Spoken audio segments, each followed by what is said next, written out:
don't have drug cartels running drugs across their property and down their roads and endangering their children and their schools. Many of the schools in many of these communities had to put up barriers and protections and boulders and rocks just between the roads and their schools to keep their children safe so they could go in and out and get their education in a way that would protect their lives.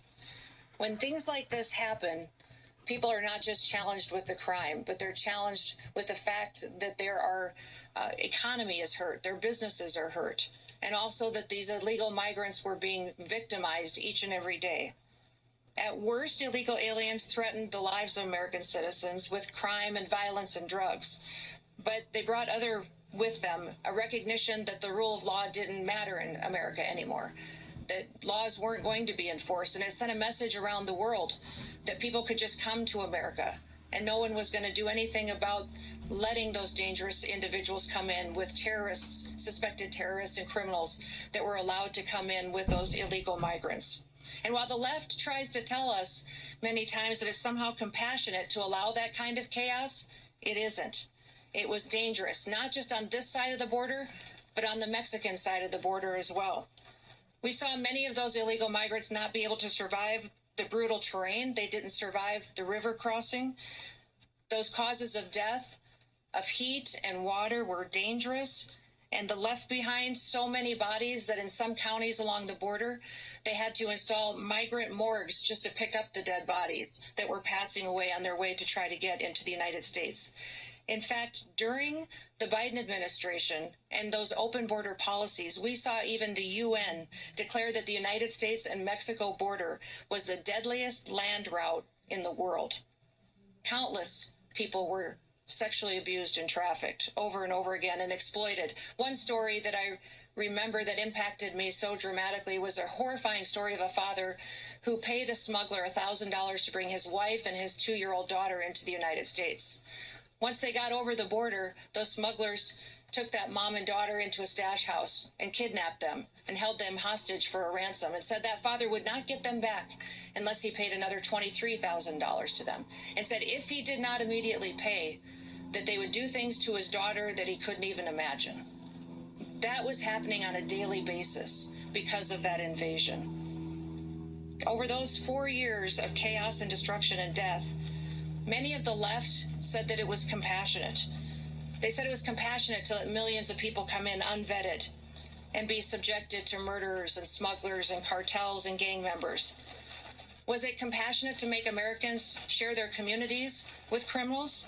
Was it compassionate to encourage men and women and children to break the law and to put their lives at risk, knowing that they could be victimized along the way? And was it compassionate to demonize those federal law enforcement officers that took an oath to uphold the law and to keep Americans safe?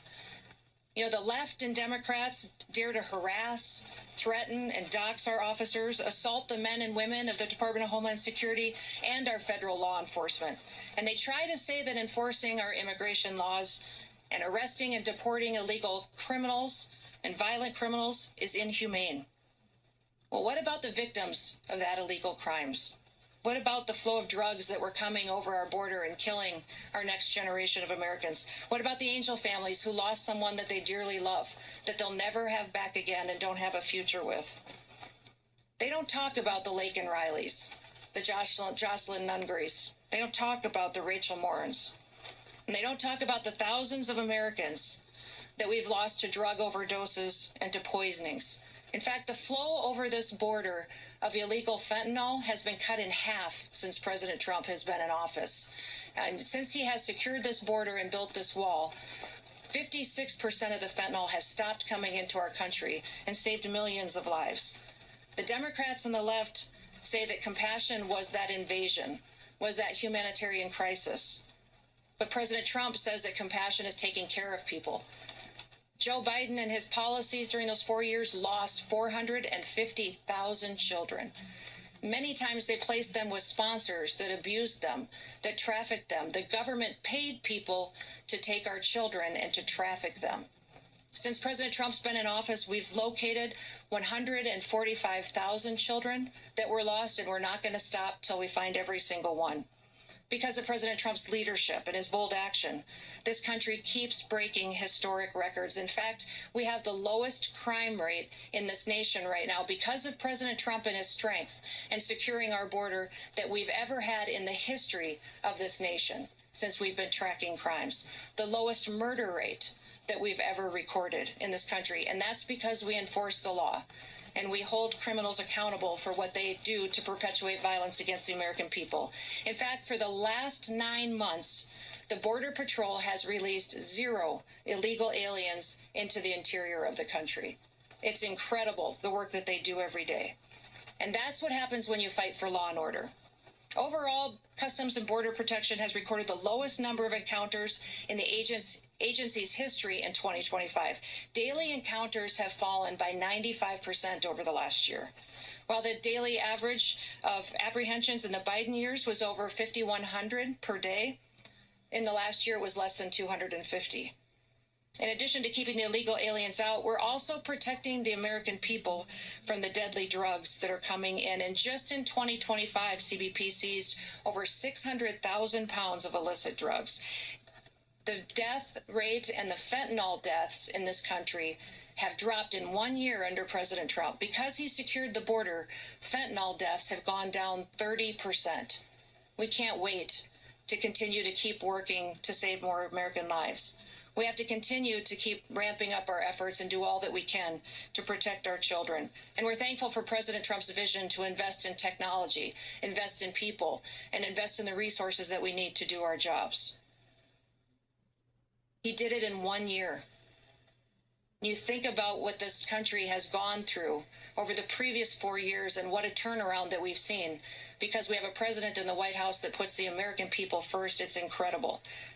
President Trump believed that we still have a country, and he believed that it was a country worth fighting for. Now we're hard at work to make sure it stays that way. And when the American people put President Trump in the White House, they said enough is enough. They chose him. They chose law and order. They voted to build the wall. They voted to send President Trump back to the White House. And it reminds me of John Adams. He said back in history, when they were building this country and founding this country, he said the very definition of a republic is a government of laws, not of men. We are a government of laws. We are a republic. And for 4 long years before President Trump, we saw what it was like when people put men above our laws. We saw how people were victimized and hurt and abused. And Americans didn't want to live like that anymore. The beauty of our republic is that our people have the freedom to choose. And when they elected President Trump, they chose differently. They chose someone who recognized that a country with no border is no country at all. A country that doesn't enforce its laws is a lawless country. We had never experienced the kind of chaos before in recent history that we saw during the Biden administration. And the American people rejected it. They rejected it and its lawlessness and chose to return to law and order. And with President Trump and all of you great law enforcement officers in front of me and those across the country that do their work every day, we've got a promise of a bright future and a promise of an amazing country for years to come. You have stood up and stood on the line to make sure that we have freedom and liberty for our children and our grandchildren for years to come. Thank you for the work that you do. I pray every day that God will continue to bless you. Bless the work that you set your hands to and your families. They'll continue to bless this great country so that we would know that we are all Americans and we're all here. The rest of the world follows America because we are the ones that provide the hope and the future for what the entire world should be. So may God bless you, and thank you so much for being the great Americans that you are. Thank you.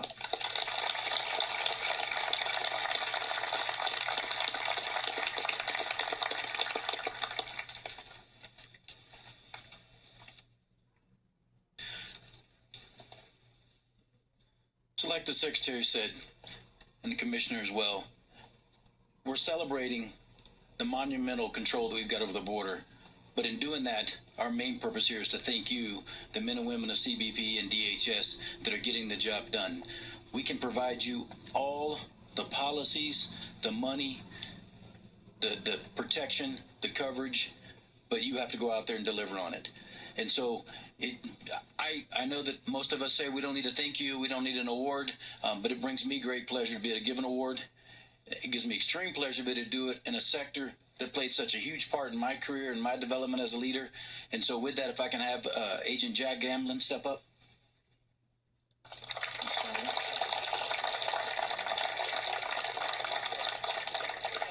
So today, Jack Gamblin is going to receive the Newton Nazarek Award.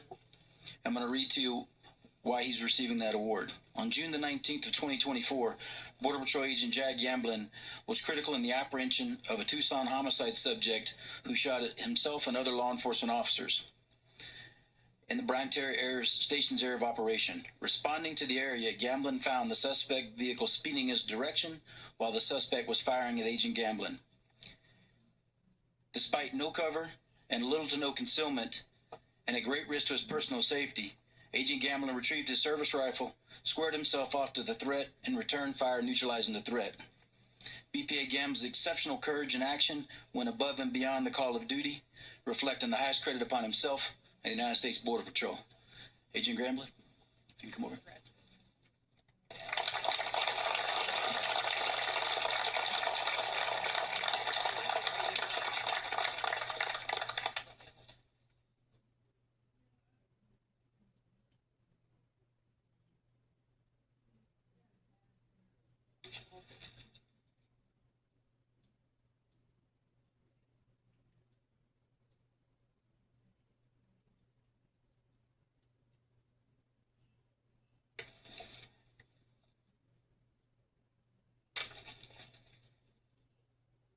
Agent Fleming.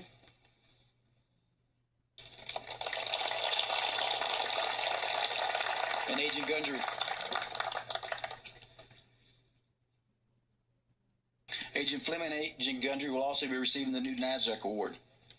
On Thursday, February the 20th of 2025, Border Patrol agents Brandon Fleming and Bryce Gundry witnessed a devastating head-on collision that resulted in both vehicles being engulfed in flames.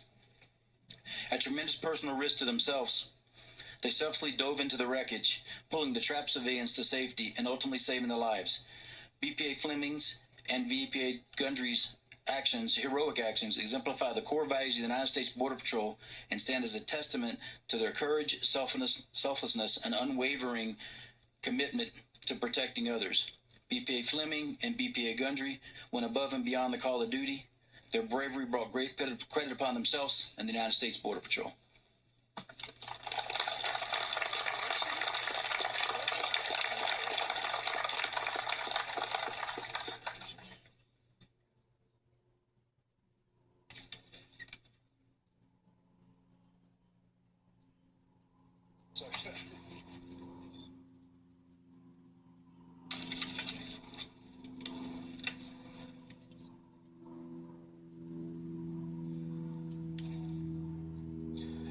You've been watching the Secretary of the Department of Homeland Security, Kristi Noem, in Arizona, talking about border security, also touting all of the advancements the Trump administration has made when it comes to securing the border and limiting the amount of people that have come through. And now you're watching a number of Border Patrol agents being lauded for their work along the border in terms of securing the border. We'll, of course, have continuing coverage of this throughout the day, but now let's get you back to the Charlie Kirk Show.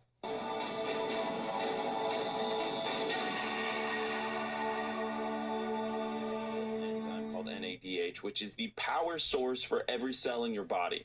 So if you want more energy, if you're feeling kind of low energy, sluggish, fatigue, check out Strong Cell. And here's the best part. When you do it through this show and with the promo code Charlie at strongcell.com, you get 20% off. So right off the top, 20% discount. And it's risk-free. So you get a 90-day money-back guarantee trial period. 90 days. You need to take this for about 4 to 6 weeks, once a day. Just a little bottle. You shoot it. It tastes great, but it's got this NADH enzyme that's going to help, and it delivers it straight to yourself. So it's at the cellular level. And promo code Charlie at checkout, 20%, 90-day money-back guarantee. But you need to take it for about 4 to 6 weeks. You do it for 4 to 6 weeks. Be disciplined. You take it daily. It will change your life. I really believe that. And if you don't get the results that you want, that I'm saying you're probably going to get, you can send it back.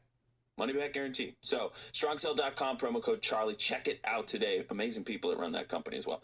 Let's get into Tom Homan. Held a press conference in Minneapolis this morning. He obviously was deployed by the president to kind of tighten the ship. Yep. So we had the clashes between ICE and all of the agitators, the commies, insurrectionists, the insurgents, insurgents in Minneapolis. And the goal is have fewer controversies and still make sure that people who don't belong in this country are getting out of this country. Now, part of what people have seen, and we should lead with this, is he has announced that they surged 7,000 people into the Minneapolis 3,000 was it? 3,000. Maybe it's 3,000, but he's announced that they're dialing back that amount of surge. Yeah. And so this is the big headline. 417. I have announced effective immediately. We will draw down 700 people effective today. 700 law enforcement personnel.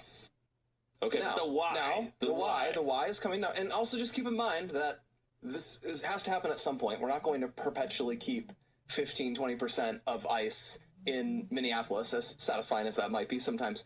But he explains that the reason they're able to pull these out is that they're getting new cooperation from the state of Minnesota, the city of Minneapolis, that they previously were not able to get. So this is 418. We currently have an unprecedented number of counties communicating with us now and allowing ICE to take custody of illegal aliens before they hit the streets. Unprecedented cooperation. And I'll say it again. This is efficient. It requires only 1 or 2 officers to assume custody of a criminal alien target rather than 8 or 10 officers going into the community and arresting that public safety threat. This frees up more officers to arrest or remove criminal aliens.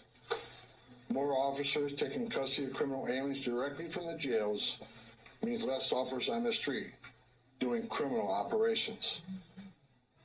This is smart law enforcement, not less law enforcement.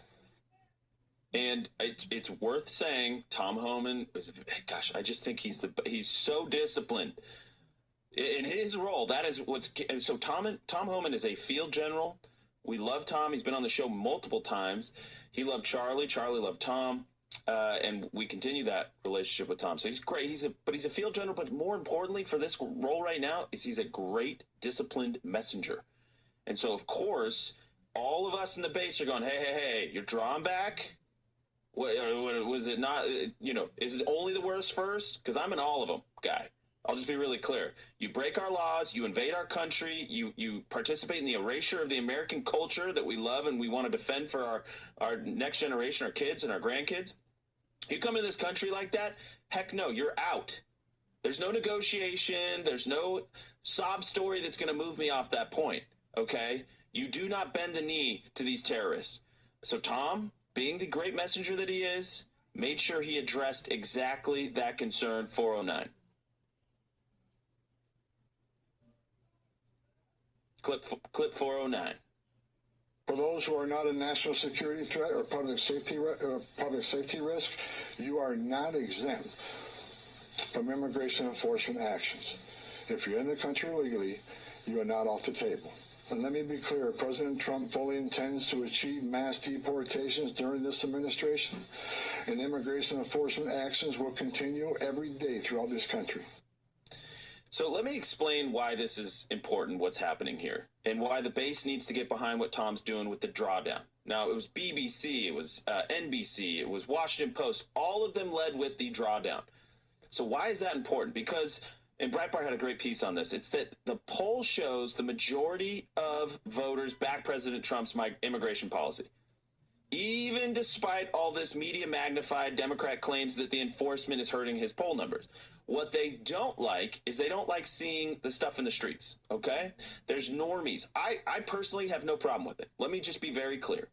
I have zero problem with it. But there's normies, there's independents. All of them support mass deportations. They want to get illegals out, but they don't want to see the images. And the Democrats know that, so they want to weaponize the images. So we got to make it so that they can't do that. All right, you got to be thinking strategically and the chess moves ahead of time. There's stuff to flag here, again, you need fewer agents. It's vastly less disruptive and vastly more focused on the worst actors when you're letting them in jails, letting them into prisons, letting them actually take these malefactors right when they're most easily available and they get them out of the country. And it has to be emphasized over and over again that the left does not want this. The left wants criminals in America. They want them robbing Americans. They want them raping Americans. They want them killing Americans. And you can prove this. You can go to the Washington Post this morning. This is a headline today, Washington Post. Several states move to ban local cooperation in immigration arrests. So Maryland is going to basically ban any of their local law enforcement agencies anywhere in the state from working with ICE by, for example, letting them into jails. They're trying to do this in New Mexico, in New York, in Hawaii, in Virginia. The only reason to do this is that you want foreign criminals in America. And you want it for the census and the electoral college, congressional seats, and voters. But it would be so easy for them to say, okay, just take these criminals, and they'll try to divert it that way. And then they can complain if they go after someone who hasn't committed any crime besides breaking into this country illegally. Correct. They could do that. But instead, they are so fanatical. They want the worst criminals here. They would pay money to fly them into the country want Maryland because dad, they did. Yeah, they want Maryland dad to be sipping margaritas in Maryland. So, but that's not going to happen. We're going to get our mass deportations. You either cooperate, do it the easy way, or you do it the hard way. We'd much rather have it the easy way. Epstein, hour 2, you're not going to want to miss it.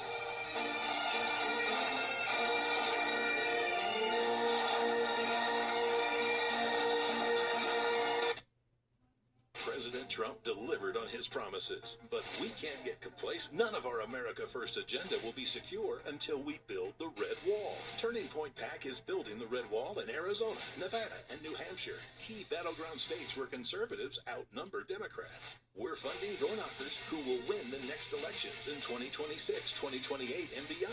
Today, we're asking for your immediate support. Donate at tprav.com or scan the QR code now to fund our field operations.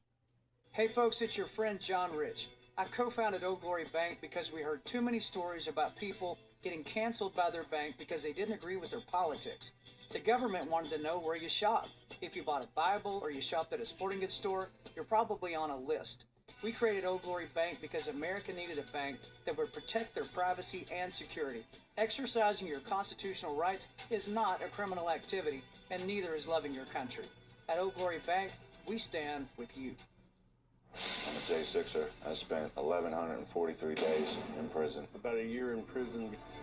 We were prosecuted, persecuted. J6ers have been treated like terrorists. And we need your help. Stand in the Gap was founded to stand in the gap for J6ers working to rebuild their lives after being incarcerated. For just $10 or more, you can help these patriots get back on their feet again. Every dollar you give is being matched up to $50,000. Go now to j6support.com and donate today. Charlie may be gone, but his legacy lives on. In you, in me, in the groundswell of patriotism he ignited nationwide. Now it's up to us to continue the fight for the heart and soul of America in his stead. Visit tprav.com or scan the QR code to fund Turning Point PAC's grassroots operation. At Turning Point PAC, we're 100% committed to Charlie's big picture vision to build the Red Wall, starting in Arizona, New Hampshire, and Nevada, the 3 battleground states. Now is the moment to put your brand in front of an engaged, loyal audience through Real America's Voice. When you advertise on Real America's Voice, you're not just running an ad, you're partnering with trusted voices like Steve Bannon, Charlie Kirk, and other influential hosts. Backed by millions of monthly listeners. What's happening? Because of the Real Voice, man. I watch it all the time. Real America's Voice rocks. Real America's Voice gives sponsors the chance to put their product front and center, displayed on screen and highlighted by our anchors during exclusive segments and live events. Head to freetrumpknife.com. This means your brand becomes part of the conversation as it happens. Secure your spot before it's too late. Join us today and make your brand part of the news conversation that America's viewers trust.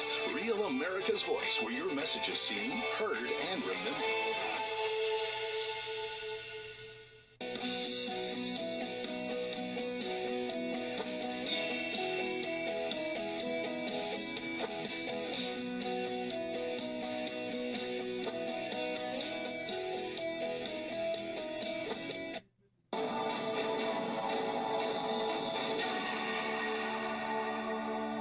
Welcome back to this Real America's Voice news break. I'm Terrence Bates.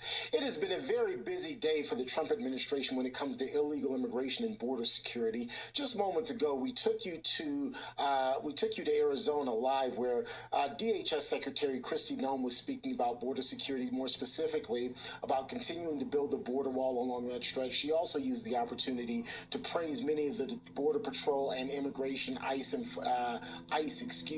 agents who are working along that area. She, of course, said that they've been doing a very good job and pointed out some specific instances thereof. In the meantime, the Department of Homeland Security also cutting the number of federal agents deployed to Minneapolis by some 700.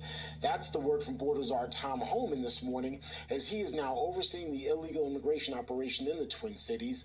Homan also saying that while his focus remains on catching and deporting violent criminal illegal aliens, anyone in the country illegally is a target. I keep hearing it and hearing it and hearing it. We're not surrendering the president's mission on a mass deportation operation. If you're in the country illegally, if we find you, we'll deport you. But this is about target enforcement operation, and that's what we're going to be doing. While the Border Czar is working to shore up operations in Minneapolis, the vice president's focus today is on rare earth minerals. So this morning, the Trump administration is proposing a concrete mechanism to return the global critical minerals market to a healthier, more competitive state. A preferential trade zone for critical minerals protected from external disruptions through enforceable price floors. We will establish reference prices for critical minerals at each stage of production, pricing that reflects real-world fair market value. And for members of the preferential zone, these reference prices will operate as a floor, maintained through adjustable tariffs to uphold pricing integrity. And just into our newsroom moments ago, the man convicted of trying to assassinate President Trump while the commander-in-chief played golf in Florida will spend the rest of his life in prison. The 59-year-old would-be assassin was caught after a Secret Service agent noticed him lurking in some bushes along the golf course. He was found guilty on all charges against him back in September and unsuccessfully tried to stab himself after the verdict was returned.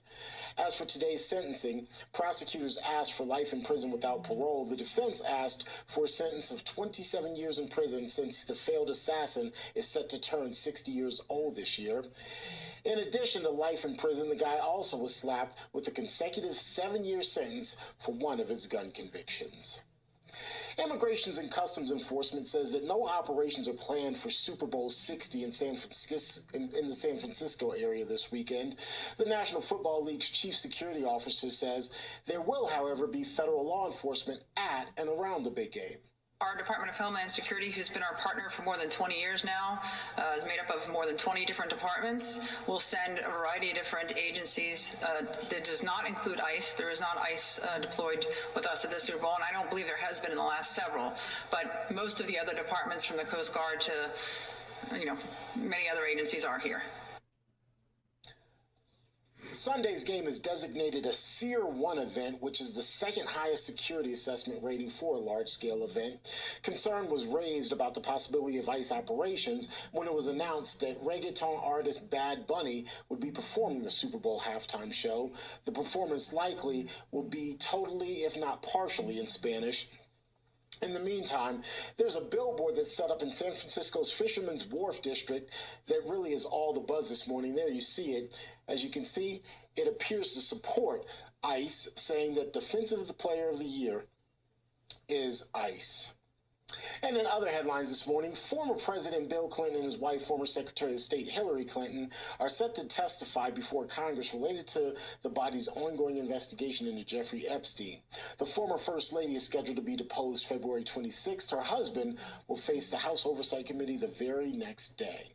The agreement for the former first couple to testify avoids a contempt of Congress vote, which was scheduled to happen today.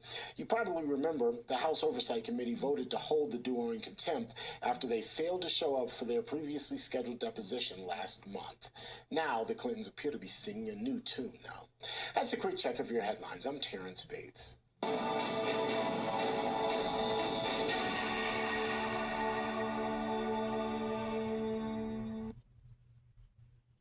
President Trump delivered on his promises. But we can't get complacent. None of our America First agenda will be secure until we build the Red Wall. Turning Point PAC is building the Red Wall in Arizona, Nevada, and New Hampshire, key battleground states where conservatives outnumber Democrats. We're funding door knockers who will win the next elections in 2026, 2028, and beyond. Today, we're asking for your immediate support. Donate at tprav.com or scan the QR code now to fund our field operations. Hey folks, it's your friend John Rich. I co-founded Old Glory Bank because we heard too many stories about people getting canceled by their bank because they didn't agree with their politics. The government wanted to know where you shop. If you bought a Bible or you shopped at a sporting goods store, you're probably on a list. We created Old Glory Bank because America needed a bank that would protect their privacy and security. Exercising your constitutional rights is not a criminal activity, and neither is loving your country. At Old Glory Bank, we stand with you. I'm a J6er. I spent 1,143 days in prison. About a year in prison. We were prosecuted, persecuted. J6ers have been treated like terrorists. And we need your help. Stand in the Gap was founded to stand in the gap for J6ers working to rebuild their lives after being incarcerated. For just $10 or more, you can help these patriots get back on their feet again. Every dollar you give is being matched up to $50,000. Go now to j6support.com and...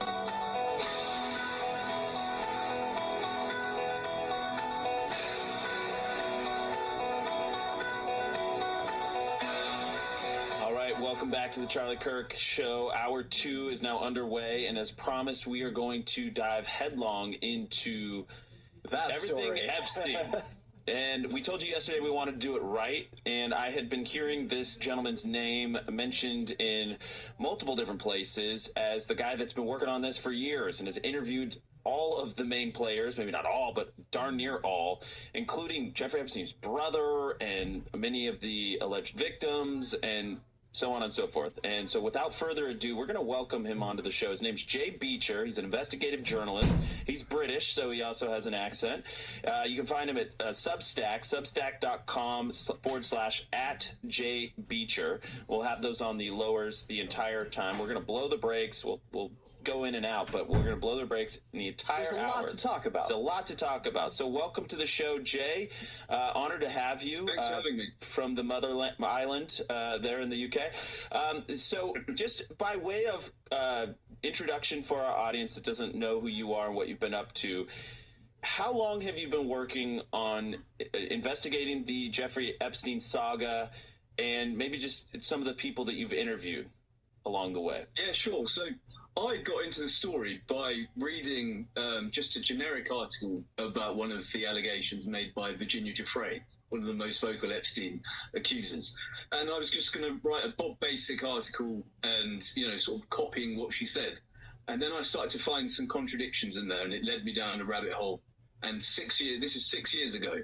So for the past 6 years, I've been traveling the world, really, interviewing Jeffrey Epstein's brother, some of the Maxwell family, but also Professor Alan Dershowitz, Virginia Giuffre's inner circle, and the accused and the accusers. So at the moment, the media just go one side and they'll interview the accusers. They'll print the allegations verbatim. There's very minimal fact-checking involved. They're just looking for sensational headlines. So I wanted to get both sides of the story so that people can make up their own minds and see the full facts. Well, so, we talked, I did a little bit of a pre-interview call with you just because I wanted to understand where you were coming from on all of this. Your Substack goes into great detail. I encourage people to check it out there. What brings us to this point now? There was a Transparency Act passed. President Trump signed it, despite some of his misgivings. Which I feel a lot of his misgivings have panned out, because what he said when he was opposing it, he said there's going to be a lot of stuff in this that's going to hurt innocent people or kind of lead to a lot of wild allegations, and certainly embarrassing true stuff for a lot of people. Sure. We've seen that about Bill Gates. We've seen that about Larry Summers, Elon Musk, for example. Certainly some people have had real things embarrass them. But it also, at least you can correct me if I'm wrong, Jay, but I don't feel that it's blown open. What some people were saying would be revealed, like a massive blackmail ring or the like. And let me put a pin on that, because a fine point. You said something. You said we don't need to sensationalize the lies because the truth is sensational enough. And I think that's a 100%. really good guiding principle for this whole conversation. Again, the whole hour about it. Yeah. So explain how we got here and what some of the new evidence is. And then I want to go through name by name, allegation by allegation. Yeah, sure. So, it stems back to a man being arrested for having sex. Well, he didn't actually have sex, but having a sexual encounter with underage girls. So this took place because originally Jeffrey Epstein was a typical sort of Hugh Hefner type. He liked to be surrounded by attractive women, and he was a creep. There's no whitewashing of Jeffrey Epstein. He was an absolute creep and pervert. But he did surround himself with girls between the ages of 18 and around about 25, some of them a bit older. So nothing illegal there. It wasn't until Virginia Giuffre came onto the scene, and Jeffrey at this time was well known for telling the girls, if you bring me more girls, I will give you extra money. It's sort of like a finder's fee.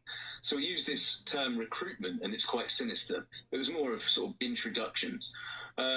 Sleazy as hell, obviously. But Virginia took it upon herself whereas Jeffrey Epstein didn't actually ask to get underage girls, Virginia went into her local community and got vulnerable schoolgirls who were around about 14, some of them were 16, 17, etc. And all of this is documented in the police reports. Virginia got them to lie about their ages. Another girl called Haley Robson, who was recruited by Virginia, got these girls to lie about their ages. So she would put them in makeup. She would put them in clothes that made them look more adult. And then she would drive them to Jeffrey Epstein. And once in the house, Jeffrey is actually documented as asking, are you over 18? And the girls admitted to the police that they had lied and said that they were over 18. So, long story short, one of them spilled the beans. Jeffrey Epstein was arrested because he had committed a felony, even though he didn't know their age. And he took a lie detector test. The lie detector test proved that he was telling the truth, that he didn't know that they were under 18. But either way, he committed a crime. He went to prison. The story would have died there if it were not for the fact that Jeffrey Epstein was friends and associated with some of the most famous and richest people in the world, some of the most influential people, from presidents to prime ministers, Hollywood stars, directors, all sorts of people. And so the media wanted to latch onto this. Then at this halfway through the time, the story actually did go quite quiet. Then you had the QAnon, you had Pizzagate shortly before that, talking about elite trafficking networks at play. Then you had the Me Too movement come up right in the middle of all of this. And so people were focused on the Jeffrey Epstein scandal again. You had the original victims, and they are victims because they were underage. These schoolgirls, although they lied about their ages, they still were vulnerable young schoolgirls. They started filing some lawsuits. There was about 6 different girls, maybe a few more. And then the lawyers thought, this is a great way to make some money. And then all these salacious stories came out. So you had Alan Dershowitz falsely accused by Virginia Giuffre. And this is the lawyer of Donald Trump. You had Donald Trump falsely accused by a woman, and it turned out to have been orchestrated. It was a hoax that was orchestrated actually by a producer of the Jerry Springer show. But then Virginia had fed into this narrative, this Pizzagate conspiracy of a global trafficking network. She said that she'd slept with foreign presidents, and then later admitted that she'd never met any in her life. But that wasn't picked up by the media intentionally, because that destroyed the narrative. And so it's dragged on and on and on, and then it became heavily politicized because it's become a great smear campaign. Anybody who was ever, snapped in a photograph of Jeffrey Epstein, anyone who had a cup of tea or a coffee with him, or some of his friends who had business dealings with him, they were suddenly targeted via guilt by association. And then there was a big build-up. How can we turn this against Donald Trump? Well, exactly. Yeah, well, and Jay, I think I've been critical of him. Yeah, of course. I mean, I don't consider you to be some fan of President Trump. It's interesting because I do think that you mentioned the Pizzagate, the Me Too, QAnon, all of that stuff, and the confluence of those stories mixed with President Trump coming into power, and everybody understood that President Trump knew Jeffrey Epstein and associated with him. we really have to sort of start there with the President Trump allegations, because that was long the assumption, is that we were going to find that President Trump had done some untoward things with underage women. Yes or no, and then expound on it. Has President Trump been, is there anything in there that would be criminal, that would be salacious, even embarrassing? Absolutely nothing. Absolutely nothing. And I think it's very telling. So the only reason I agree with Donald Trump on certain policies, I disagree with him on others. I think that's healthy with politicians. I'm not one of these, believe them in everything. But I have not found a single piece of evidence to suggest that Donald Trump has done anything wrong at all. He was bound to have been he was in the same social circles as Jeffrey Epstein. We know that he had a friendship with Jeffrey Epstein at one time, and then he ended that relationship. And what's very telling is that from the very beginning, none of these vocal accusers and some of the genuine victims, absolutely none of them have accused him of doing anything wrong. In fact, Virginia Giuffre herself said that he was a gentleman, that he didn't do anything. We just have to hop to the other side of a break. We'll continue on this in a second. Sure. 1 second.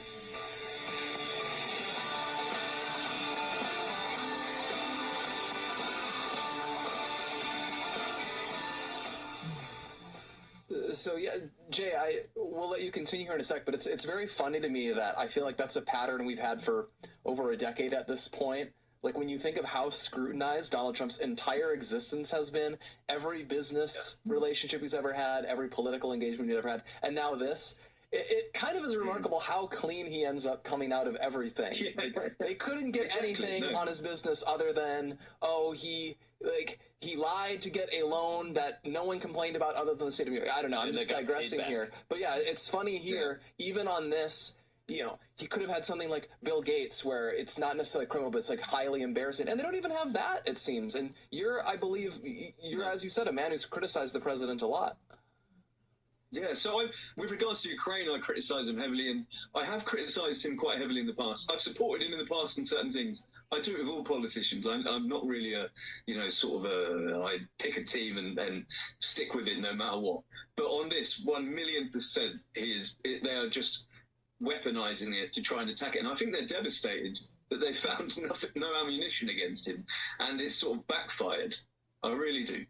So, Jay, I asked you a very pointed question, and I said, besides, when we were talking before, I said, besides Jeffrey Epstein, because I do believe Jeffrey Epstein is a creep, he's a sleaze, he was a crook and a fraudster, actually, and we can get into that. Yeah. But who are the villains of this story? Because that is what's driving a lot of this. They want to see the list. They want to see who is sleeping with underage girls. And you gave me a very surprising answer. What was that?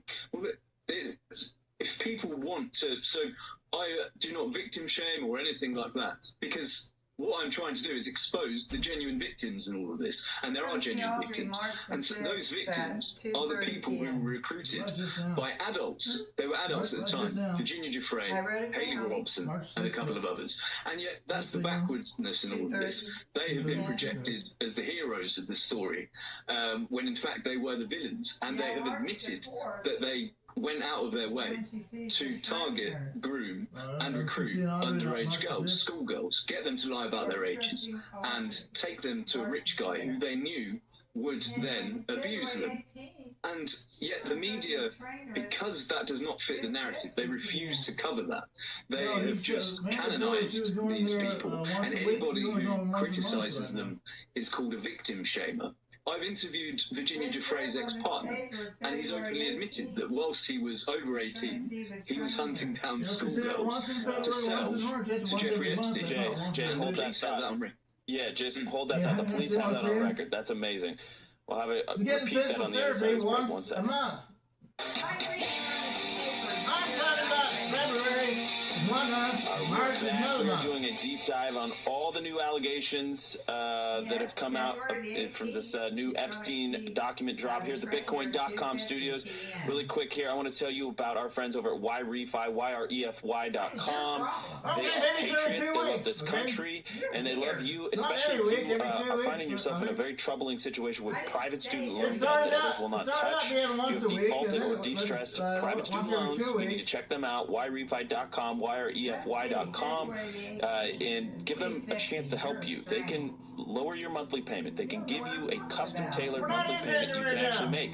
So if you're depressed, distressed, if you are even suicidal, I keep saying this, but it just blew me away that that's the state some people find themselves in when they are in debt like this. You don't have to be. They can help you. They want to help you. They'll even let you skip payments every 6 months up to 12 times without penalty. They don't care what your credit score is, and they love this country. They love students. They want to help you get out from underneath this burden. So check them out, YREFI.com, YREFY.com. You're going to want to do that for yourself, so check it out today. All right, more with Jay Beecher. Jay, I asked you who the villain was, and you said that there are real victims, these underage girls that were recruited. They were dressed up in fancy clothes and makeup, and they were told to lie about their age. Apparently, it sounds like Jeffrey Epstein asked if they were over 18. I'm not saying what Jeffrey Epstein was doing is okay, by the way. That's gross. That I just don't think that's even up for debate. Like, I don't. Jeffrey Epstein's a creep, a crook, a fraudster, and I want to get into that. That's never been up for debate. Everything else that comes with it. But how did this happen, and who else was involved is really the central question.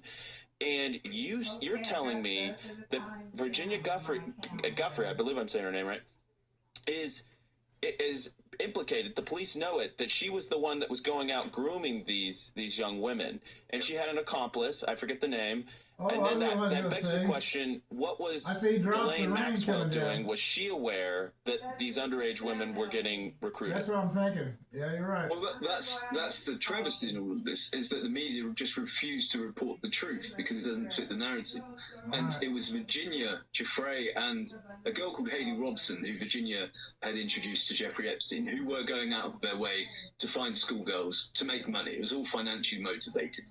They knew what they were doing. I have interviewed the mother of one of Virginia's victims. So Carolyn Andriano, sadly, was groomed by Virginia, given drugs, put on this life of prostitution, and eventually she was found dead in a hotel room, allegedly of a drug overdose. And so Virginia destroyed a lot of lives. But at the time, the Me Too mantra was believe all women, and the media were very adamant that they didn't want to deviate from that whatsoever.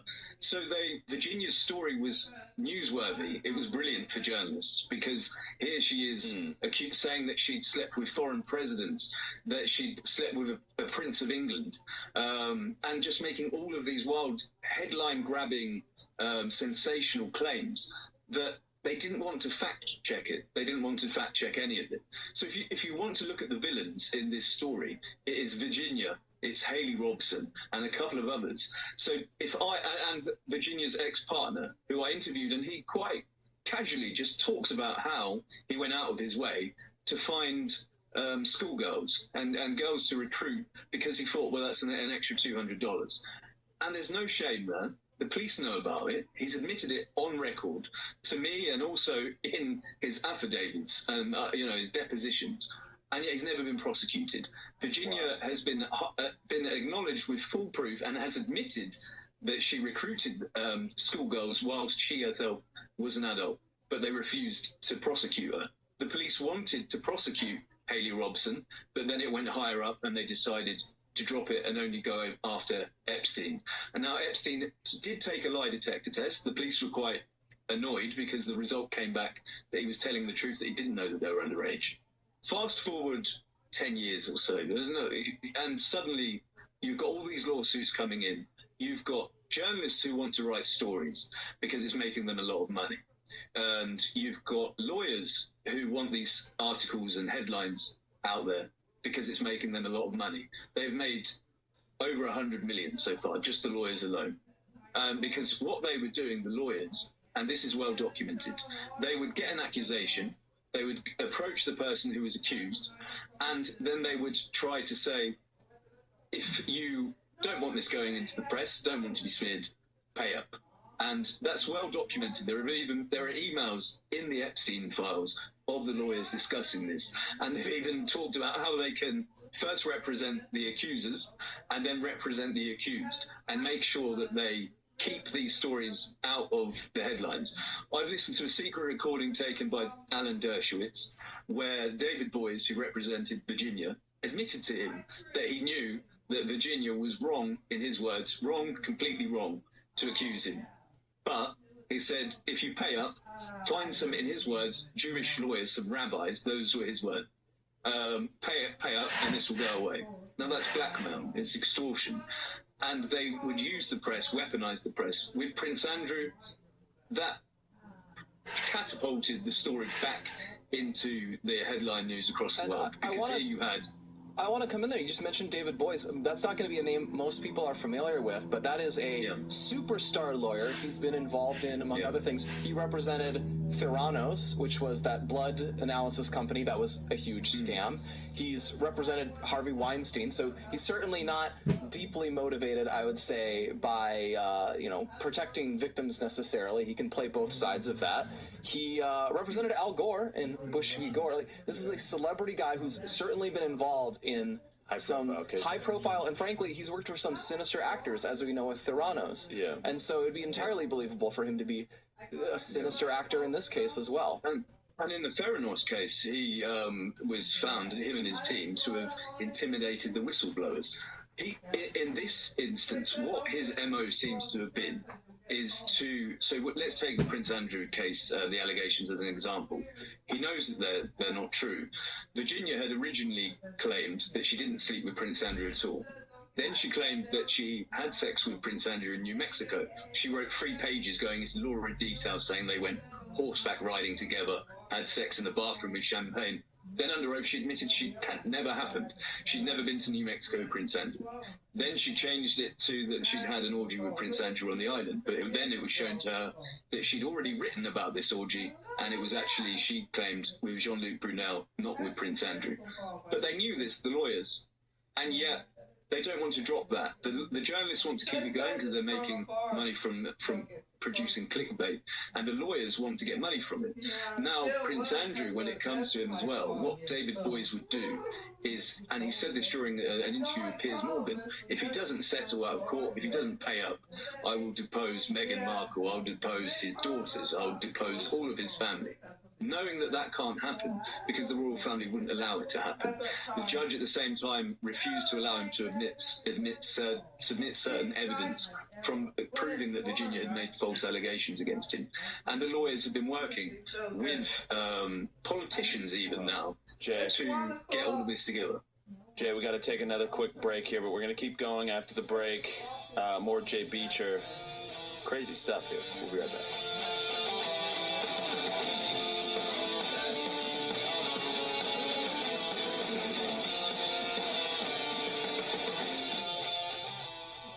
Jay, we've got so much to get to here. I want to make sure we're moving quickly. I'm going to have 1,000 questions for you.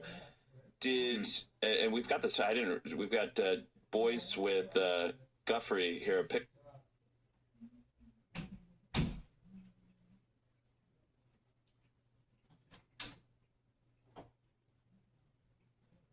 Hear the water dripping? Didn't they say they're gonna walk through our bedrooms? Yeah, so you have to get all that stuff off the floor somehow. I don't like that idea. Okay, I better talk to Mom about that. What am I gonna do? I'm special needs. I'm not good at keeping everything up. We'll just have to put everything in the storage bin, I guess. You gotta help me with that part. Well, Mom, I think we need to have some more Otherwise they're gonna boxes. think I'm not responsible for knowing how to do things. They'll think I'm poor. Here's what we're gonna have to do, Barb. Not knowing how to do. Before they walk in here, you gotta get all this clothes off the floor. Get some baskets if you have to, and put them in a temporary. Put them in the piano. Okay, I got some clothes. Okay. Let's straighten up so they can walk through here. They ain't gonna come until the 11th. What is today? That's next week. I want my coffee now. Wait a minute, no, we're coming on the 11th? Yeah. Yeah, that's next week. Look, That gives you about 2 days to get everything ready. Well, it gives you 6 or 7 days. I don't like that idea. But your day's all gone. What if we struggle about keeping things tidy? Well, just do it. Don't struggle. Just, you don't have to struggle. Just do it. Get ready so Mom can drink her coffee. Get ready, Jessica, so Mom can drink her coffee. I'm in the bathroom. I have this thing on my face. Jessica's in the bathroom.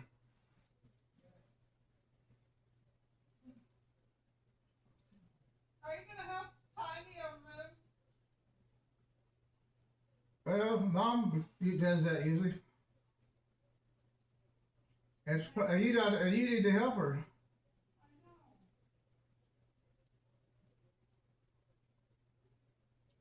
What, dear?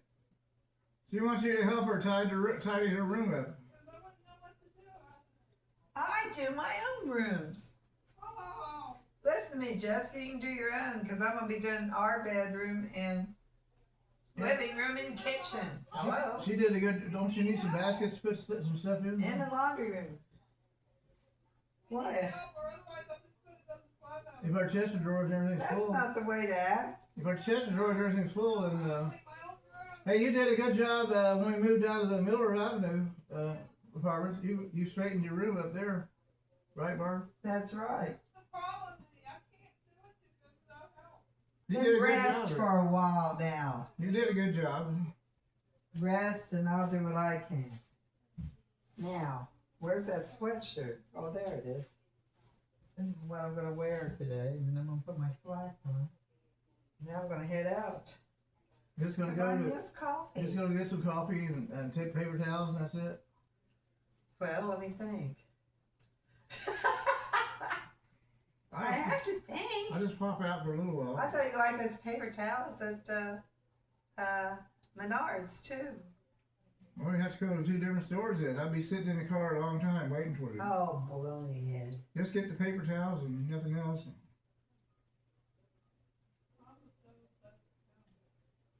You better get that strips in the door because I don't want those papers sticking in the door when they come over. Well, maybe it won't be quite as Weather cold next week. strip. Let's put it back to where it was before cold weather snapped. If we put that in there, maybe that'll give her a hint that they need to work on that. So leave it like it is.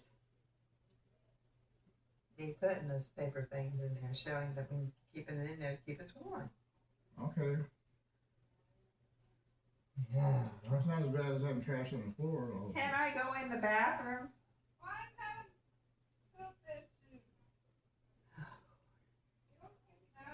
I'm not mad, but why don't you go in the other one? I can't help it. There's something wrong with me too. I got an idea. Why don't you go in the other bathroom? What are you gonna do? I'm stuck. Well, what I'm going to do is just put this on. I'm having problems here. Okay, I believe you. I'm just going to put this on and head out. Because I love coffee.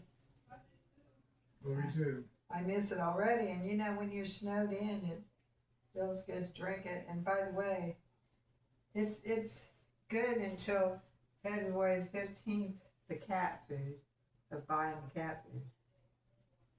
Today, February 4th. Yeah, but I got an appointment for this week with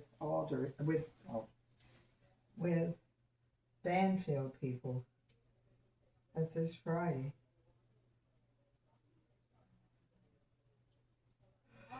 I know, the weather's gonna be weird Friday. But I think I can make it out with a cat, don't you? Yeah.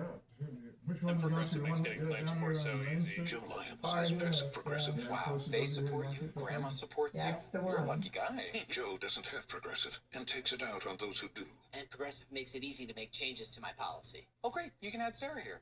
It's Julie. Right. I Sarah was the one who Krispy really Kreme liked. was stuck in a line. Hi, Julie. I'm That's putting my weird. progressive savings towards another cruise. Look how young you were. Don't be passive progressive. Look how cute you were. Get good You coverage give and me your toe clippers. You want to try this big one? Hello, everyone. I'm Shirley, the CEO of Vita Studio. Today, I'm excited to introduce our new puzzle game, Vita Mahjong, to all my senior friends. It's specially designed for seniors. Large tile, big font, easy on the eyes. 87.8% of users report that playing Vita Mahjong has improved their memory. That's hand up at the curve. But it's What if they notice something off with Ladies and gentlemen, that we don't know how as to we get closer and closer to actually passing the SAVE Act, and we are, through Congress, through the Senate, and mandating national voter ID laws and voter ID registration laws, Democrat Senate Minority Leader, his name is Chuck Schumer, who is, by the way, currently the single highest ranking Democrat in the entire country, Chuck Schumer, he has just come out with what is, frankly, a disgusting, repulsive message this morning, really in a desperate, last-ditch attempt to try to stop and prevent the SAVE Act not a big deal. altogether. I get things done quick. This is going to blow your mind. I want to read this to you. This is a statement from Chuck Schumer this morning. He said, Oh, I guess you're right, Mom. this is his Sorry official for me, government Lord. account. Forgive me. He said, the SAVE Act would impose Jim Crow-style restrictions on voting.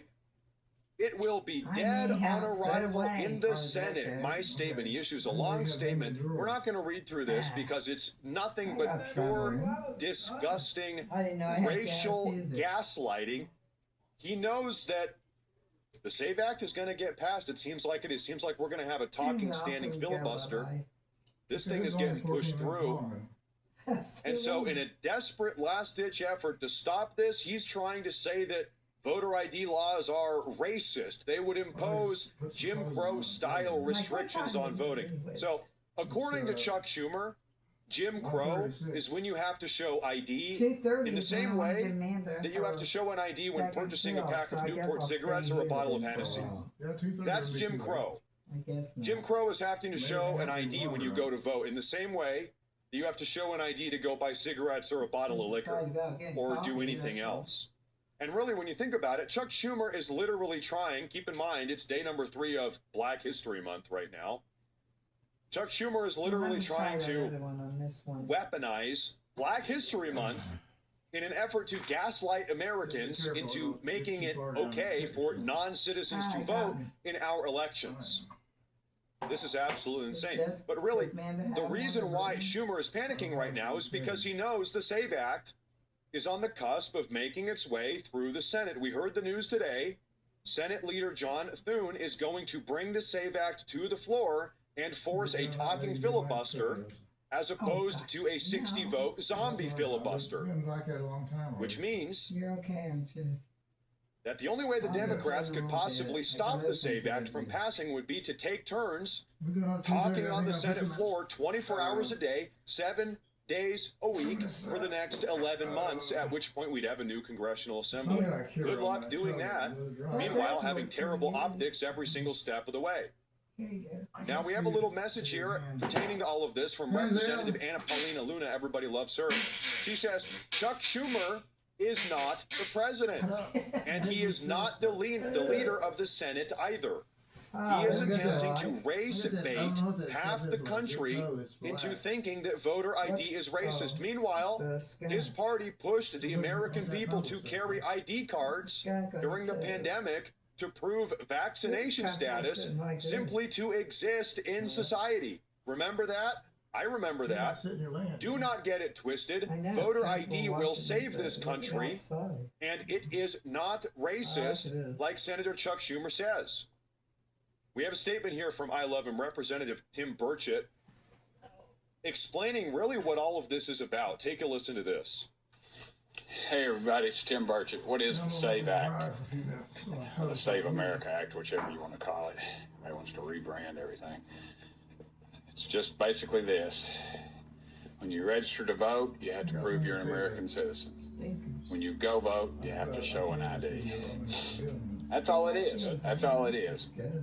And the reason they don't want it into her pill is because they know they got a population of illegals voting. We see it. They say, "Oh, just no, prove it." Well, you can Google it. It's everywhere. People, 10, 15 people registered to one address in Georgia. Just go down the list. It's all over, and they know it. And that's how they're stealing. Look at the history of this country. Stolen elections. Heck, Kennedy's first election, the White House. I guess I should say his only election to the White House was, that's where they perfected the dead people voting in Chicago, the mob. Sam Giancana and a bunch of them got together, and they tilted the vote. So we have a history of it in this country. It used to be the mob controlled it. Now basically the Democrat Party and the Republicans don't have the guts to fight it. This should be a beach worth dying on, folks. Yeah, it's a good piece of legislation. It makes a lot of sense. The only argument you have is you want illegals voting. Only. You got to show an ID to buy a 6-pack of that gum beer. Let's get it done this week, folks. They're going to try to stop it every chance they get. Because the reality is people don't want to lead. They just want to be in power and get all the good stuff and not make any of the sacrifices that need to be made. $40 trillion in debt's what we're approaching. Thank y'all for sending me here. Now I'll tell you what, folks, if we just, hypothetical here, if we as Republicans, if the Republican Party cannot come together to make voter ID laws a thing, a national thing, when we have the House, the Senate, and the White House, and a massive popular mandate here, then what are we worth? Then what's the point? When we have our hand on every single lever of power in this country right now, and a massive populist, nativist mandate compelling our politicians to get this done, if we still cannot do this, then what's the point here? Now, like I said, I'm not trying to be a doomer here. Seems like it's happening. Seems like it's happening. We're going to have a talking filibuster here. That's what's on the horizon. And like I said, what does that mean? That means once we have a talking filibuster, once this thing is on the floor, the SAVE Act is on the floor of the Senate, the Democrats are put on the defense. They're put in a position where they are going to have to stand there collectively. They're going to have to take turns, tap in, tap out here, 24/7, 24 hours a day, 7 days a week, until they can't do it anymore in order to try to stop this SAVE Act from going through. The second they yield, the second they run out of stamina and they cannot bring themselves to jabber on the floor of the Senate anymore, then it goes to a vote. How many senators do we need at that point? 50 plus 1. We got the vice presidential tiebreaker. We can do it. The SAVE Act is passed. That's the game plan right now. Now, like I said, there is a national popular mandate to get this thing pushed through. Despite what Chuck Schumer and the Democrats are talking about, voter ID laws are racist for some reason. Don't ask why. Guess what? I got some bad news for Chuck Schumer. Take a listen to this. Take a look here. Favor photo ID to vote. 85% of white people favor it. 82% of Latino. 76% of Black Americans favor it. So the bottom line is this. Voter ID is not controversial in this country. A photo ID to vote is not controversial in this country. It is not controversial by party, and it is not controversial by race. The vast majority of Americans agree with Nicki Minaj that, in fact, you should have a photo ID to be able to vote. So the vast majority of Americans agree with Nicki Minaj. Nicki Minaj, and you know what? I want to read to you. This is what she said the other day. What she said, what sensible, forward-thinking, cutting-edge, leading nation is having a debate on whether or not there should be voter ID? Like, hello? They're actually fighting not to have people present ID while voting in your elections. Do you get it? Do you get it now? This has 282,000 likes, almost 50 million views. And everyone agrees. Everyone agrees here. Representative Anna Paulina, she chimes in again. We hear from her. She says, 85% of Americans want voter ID laws to secure elections. Yeah, just about. That's about the number here. When I threw away all my diabetes medications, my wife was shocked. What she didn't know was that I had found the solution. For anyone struggling with high blood sugar, do not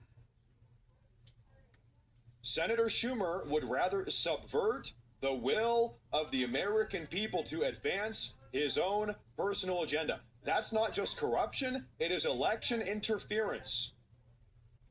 Like I said, ladies and gentlemen, these Democrats at this point, they are civilizational enemies.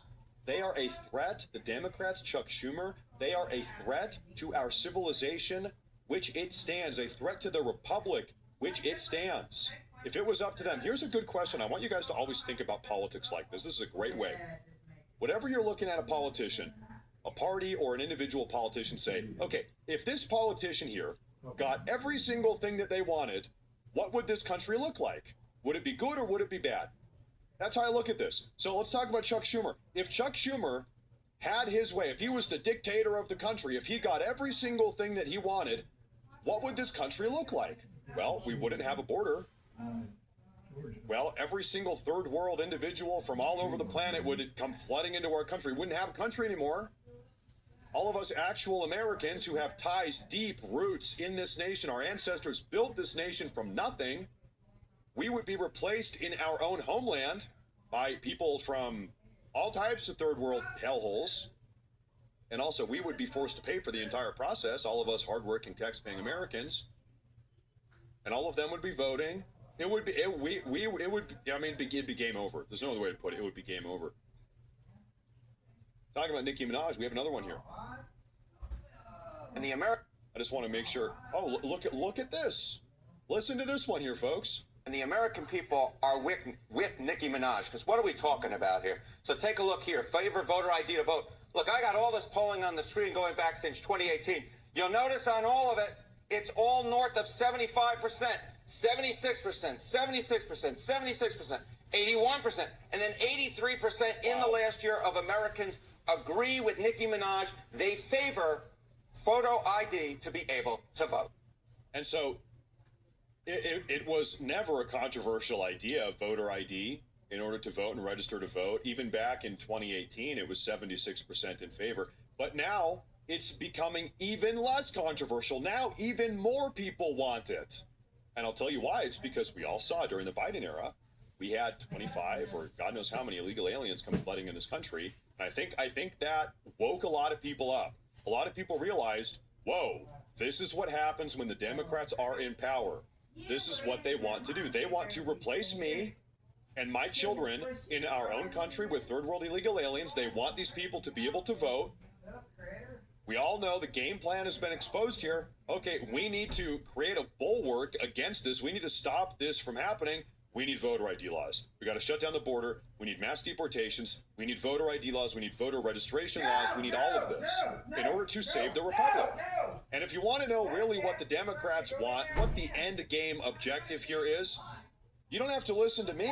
Listen to Chuck Schumer. I got a video here from a couple months ago. Chuck Schumer was speaking openly about this. Listen up. The only way we're going to have a great future in America is if we welcome and embrace immigrants, the dreamers, and all of them, because our ultimate goal is to help the dreamers, but get a path to citizenship for all 11 million or however many undocumented there are here. Listen, I'm not some right-wing conspiracy theorist. All I do is I listen to what these people actually say. When they say stuff like this, when Chuck Schumer says stuff like this, I listen to him, I believe him. These people opened up the border, they flooded the country. What does Chuck Schumer want? Keep in mind, he is the highest ranking Democrat politician in the country right now. He's the top guy. He's number one. And he's out here publicly talking about granting not only mass amnesty for every single illegal alien in the country, he wants a path to citizenship for every single illegal alien in the country, at which point they're going to be voting. They already are voting illegally in a lot of these sanctuary states. But he wants them all to be he wants all of them to be legal and then vote legally. This is what they want. Are you kind of understanding what their game plan here is? They want you replaced in your own country. Just look at what they do. Just look at what they say. It's not a mystery. They make me And so thank God, finally, we're going to be shutting this stuff down incrementally every single day. We are eroding their power structure. We're mass deporting illegal aliens. We shut down the border. We're ripping funding away from sanctuary states and sanctuary cities. There's a bunch Okay. of lawsuits to get a hold of the voter Before you rolls take from the these vote, though. sanctuary states. Okay. And we're on the cusp, we're on the precipice here Hello. of actually passing You the guys SAFE see Act, me? which will Have fun. federally, nationally mandate Seems voter like ID you're now laws. at the Thank ring God. there. That Oh, is what they're we need to there. really make America Can great see it again to the and calves. put I America can see somebody first. on the path with a pair of binoculars. Yeah, they are. I've seen them before. Jackie. No, I see them.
Anyone battling with edema or any type of swelling in your legs, ankles, or feet must see this. You've probably heard that if you have edema, the best things you can do are elevate your feet, increase your hydration, or take some diuretic, right? You might think it's impossible to reduce your sodium intake or believe that the only way to alleviate the pain is to take some kind of... This is the story of the one who doesn't just see a broken dock. He sees lost revenue, a late night, and work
Good afternoon, everybody. Welcome back to LFA TV, live with Hannah Falconer. Hope you all are having an incredible afternoon so far. It is Tuesday, February 3rd. I cannot believe it is already into the second month of 2026, but super excited to be here with you all. If you were watching last night, you probably got to see where I said I was headed to a school, or not a school board meeting. Last night was actually a library board meeting.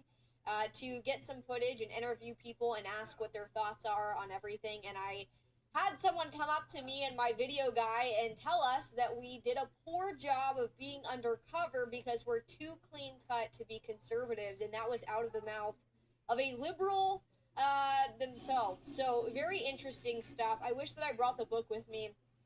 But I was actually gifted. I was at a library board meeting. They were reviewing, I believe, 40 books last night to potentially remove from the children's and teens section. And someone came and handed me one of their books that they were trying to remove, and they were holding up the book. They were, waving their signs like book banning is Nazism and whatever else they wanted to wave. and chant about. And anyways, I started reading this book. I started reading the book that they gave me because I said, you know what, I want to know what's in this book. And I have to tell you guys, I'm 18 years old, and my parents shouldn't even be reading the book that I had to read last night because of a bunch of grown adult perverts who think that children should be allowed to access pornographic material. And I'm not talking about LGBTQ perversion. I'm literally simply talking about a man and a woman who was in high school, and they're doing some of the most sexually explicit, it was book porn, essentially, is what these grown adults were defending at a library board meeting. So, really sickening that we're even having these conversations, right? Really sickening that we're having to show up to school board meetings, library board meetings, city council meetings, and tell the leaders of our country that we don't want porn in kids sections or at all. Like, I'm 110% in favor of banning pornography altogether. And no sane and no moral society are its people literally allowing pornography and nudity and sexual behavior to run rampant on social media platforms and for anyone to access. Right? And so you give an inch, they take a mile, and that's where we are many, many miles down the road into a bunch of debauchery and degeneracy, essentially. But today we're bringing on Ivan Raiklin. You guys are going to want to stay tuned for that. Logan, you are totally welcome to call into the show tomorrow. Just make sure to join, and we'll let you call in. I don't know what time just yet, but just stay tuned, and you can absolutely call into the show, Logan. Excited to hear from you. Anyways, thank you guys so much for joining us today. Make sure to hit that subscribe button. Make sure you're following us here on Rumble. Make sure you're following our X page, LFA TV US. Make sure you're following my X page, Hannah F1776. My Instagram is Hannah Faulkner1776. And if you have not already, grab a copy of my book, Last Chance to Save Our Republic. The irony is that these porn defenders would never want my book to be in the library. They would probably say that my book is too extreme, right? Too much. But then the stuff that I expose in the book is frankly what they're defending. So the irony is so thick, the hypocrisy is so thick, but we're dealing with liberal God haters, guys. We're dealing with evil. We're dealing with a satanic agenda that wants to pervert the minds of the youth and take over this great country that we call home in the United States of America.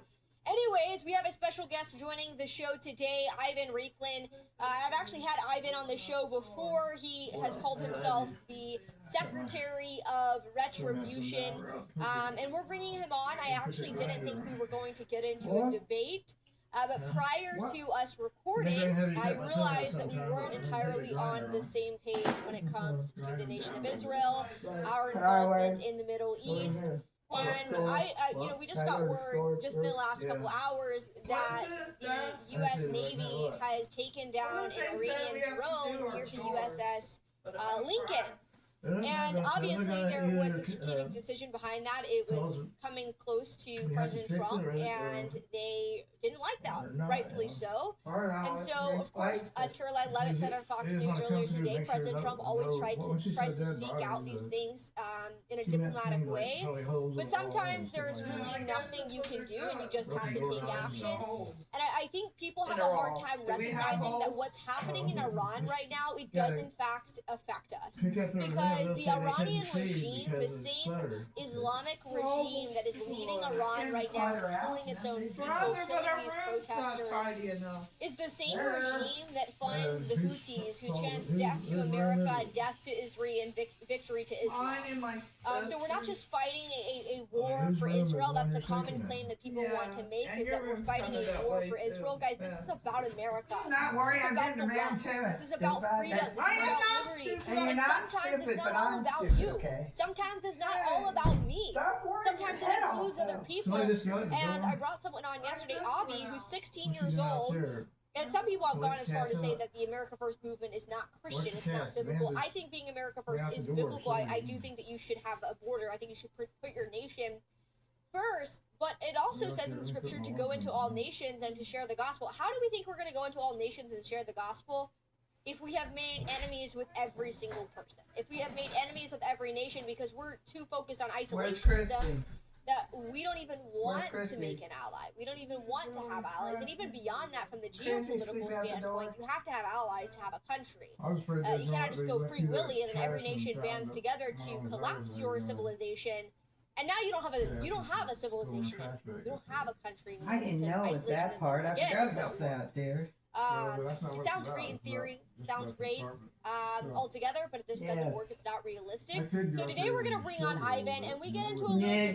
But not you know up what? there. I That's love not debates. our If you've been job. watching my show for a while, you know that I've brought Behave on several yourself. different You individuals almost to come on fell. to Don't debate. you understand? And Your own I try body? to be, obviously very respectful. Many of these people are older than me. They're a lot older than me. You're gonna Most fall of them are down. actually I don't several, want to do that. many decades older than me. But we brought on Ivan, and I want to showcase this interview for you all because he's going to dig into the Epstein files and more of the broader scale of Todd Blanche. And we're going to get into a little debate because we don't exactly agree on everything. So I hope you guys enjoyed this episode with Ivan Raiklin, and I will see you guys right after our interview. That's good. Ivan Raiklin, the Secretary of Retribution, is back on the show today. Ivan, thank you so much for coming back on the show. It was such a pleasure to see you. I believe it was in November at the independent media event that General... What do you do that for?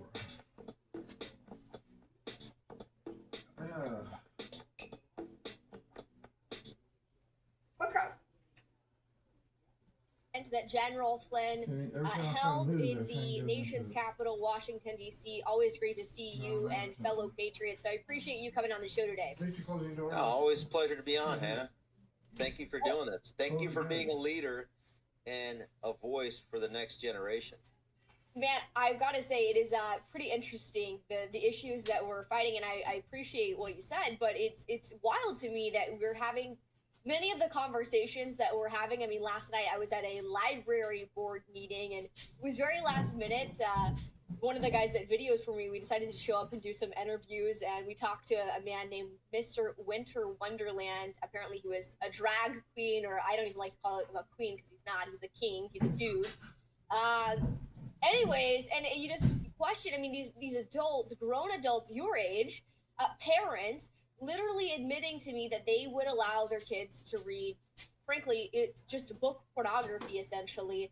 And so it's really sickening, and we've got OBGYNs in our nation's capital saying that men or women who identify as men, rather, can get pregnant, and it's just all a bunch of psychobabble, confusion. You have mentally unstable, mentally mutilated human that continue. I lay all blame on those Republicans that claim that they're conservatives, right?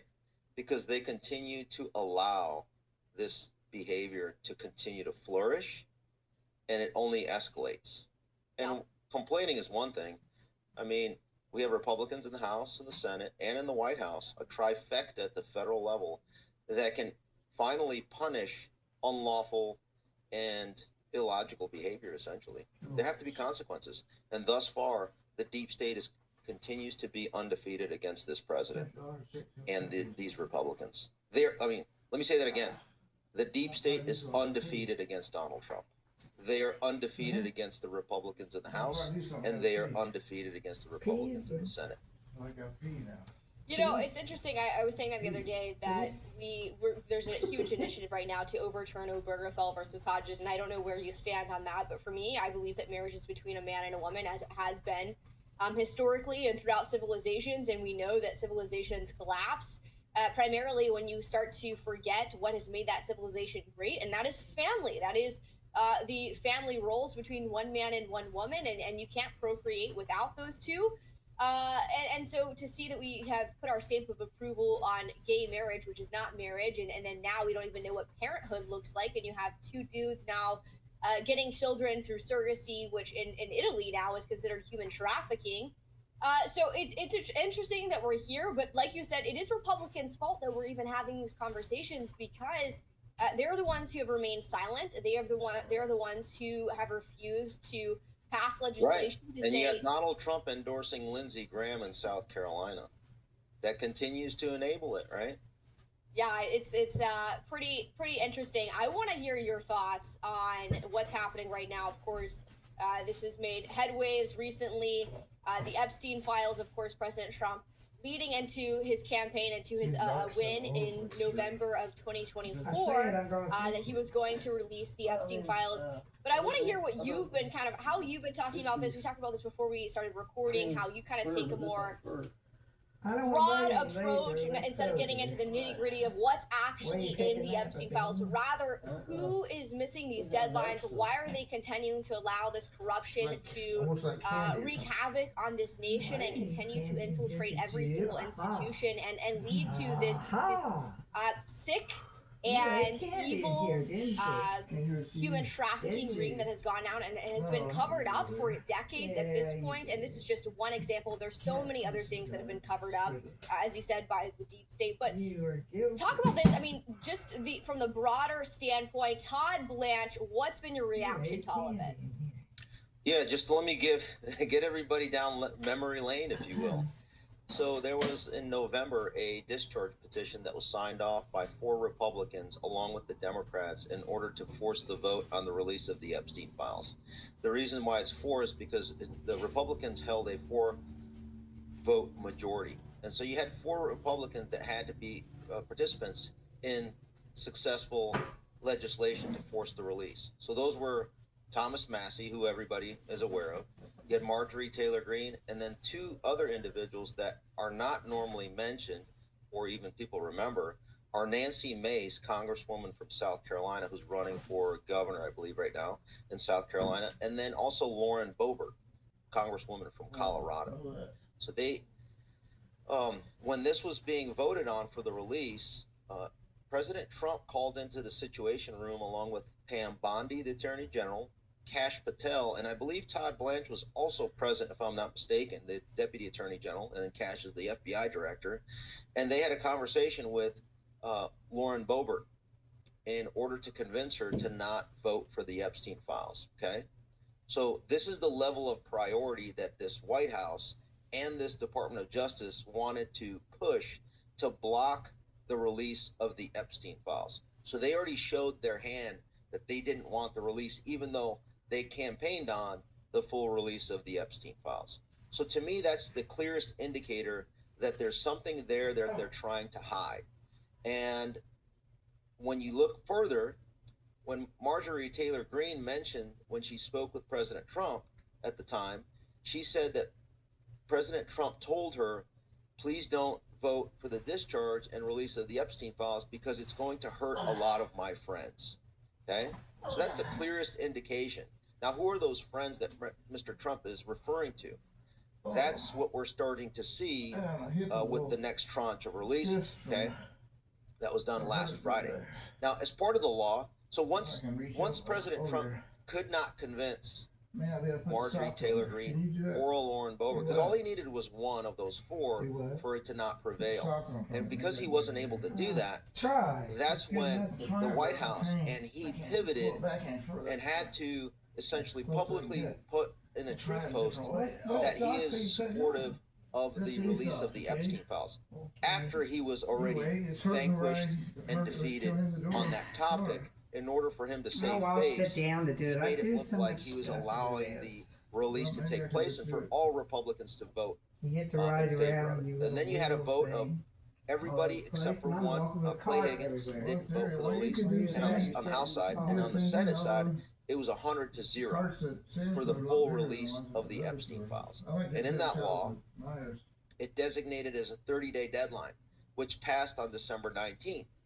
That deadline was supposed to be actioned and implemented by the Deputy Attorney General of the Department of Justice, Todd Blanche. So he failed to meet that deadline. Keep in mind, so there was a vote, and President Trump signed off on that bill and that legislation.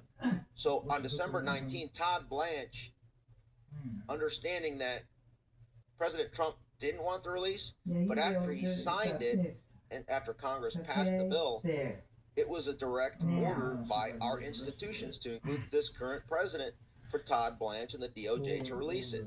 So Todd Blanche has essentially snubbed President Trump. He snubbed the House and the Senate. as part of the process of not meeting the deadline. And not only that, 15 days after December 19th, it was required for the DOJ to release the list of names of those in the Epstein files over to Congress in a more, I guess, masked form, not for public consumption, but for members of Congress. He also missed that deadline. So that's 2 strikes, okay?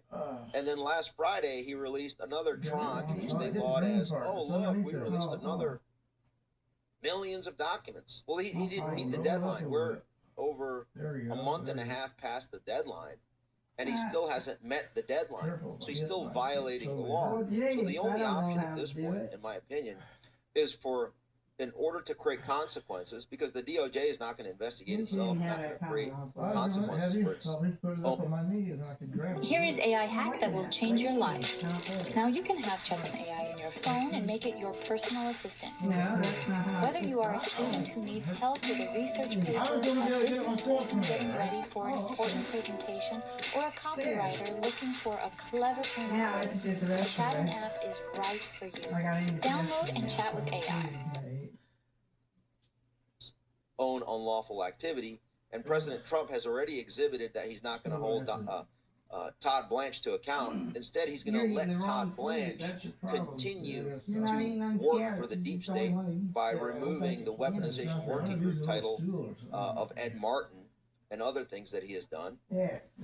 The only option right now for America to win in this situation is for Todd Blanche to be, 1, impeached by the House, and then convicted in the Senate, and then 2, the House of Representatives needs to go ahead and file inherent contempt or something of that nature against Todd Blanche, which would be a hauling him in, detaining him. People forget that the House of Representatives has a sergeant at arms. The Senate has a sergeant at arms, and that's the chief law enforcement official of each of those chambers. And in the system of checks and balances, of separation of powers, if the Speaker of the House wants to call on his Sergeant at Arms, Bill McFarland, who so happens this year to be the chair of the Capitol Police Board, and go ahead and haul in Hillary Clinton, Bill Clinton, Hunter Biden, Jim Biden, Ali Mayorkas, Merrick Garland, and Todd Blanche, and anyone else, they have the legal authority to do so. But America doesn't realize that that authority exists, and I'm here to motivate that authority, educate about that authority, and maybe we can get enough pressure on Mike Johnson to start impeaching Todd Blanche, Pam Bondi, and if it requires, we continue to go up the food chain until the full disclosure of the Epstein files is complete. And if Mike Johnson does not want to do that, then we need to find a Speaker of the House that will. And the way we do that is we motivate Elon Musk to go ahead and say, you know what, Elon, now that we have a lot of the Epstein files released, that leverage and that blackmail isn't as powerful anymore for folks like Miriam Adelson, who controls this White House. So maybe you should leverage your ex-Twitter files of blackmail that you have with the direct messages and so on and so forth of members of Congress and their staff to go ahead and start to compel the Speaker of the House, either through, again, blackmail or leverage, or remove that Speaker of the House so that we can start to fully disclose to the world of the entire leveraged blackmail ring that has been occurring, like you said earlier, for decades. That's really the only path forward that I see that's legal, moral, and ethical to the maximum. It's going to require mutually assured destruction, effectively, until we can cleanse the system of all these corrupt politicians. Does that make sense? Yeah, so I guess there's so many things that I want to dive into, because obviously I want any kind of corruption or evil to be exposed, especially when it comes to children being harmed. As a Christian, I believe in the book of Matthew specifically says that if you cause one of my little ones to stumble, if you harm one of my little ones, you deserve to have a millstone tied around your neck. Driven into I don't care what political affiliation you are, and if I voted for you or not. Sorry, say that first thing that you said again. I don't really care if it lands on if that happens, and I don't care if it's a Republican or a Democrat or if I voted for you or not.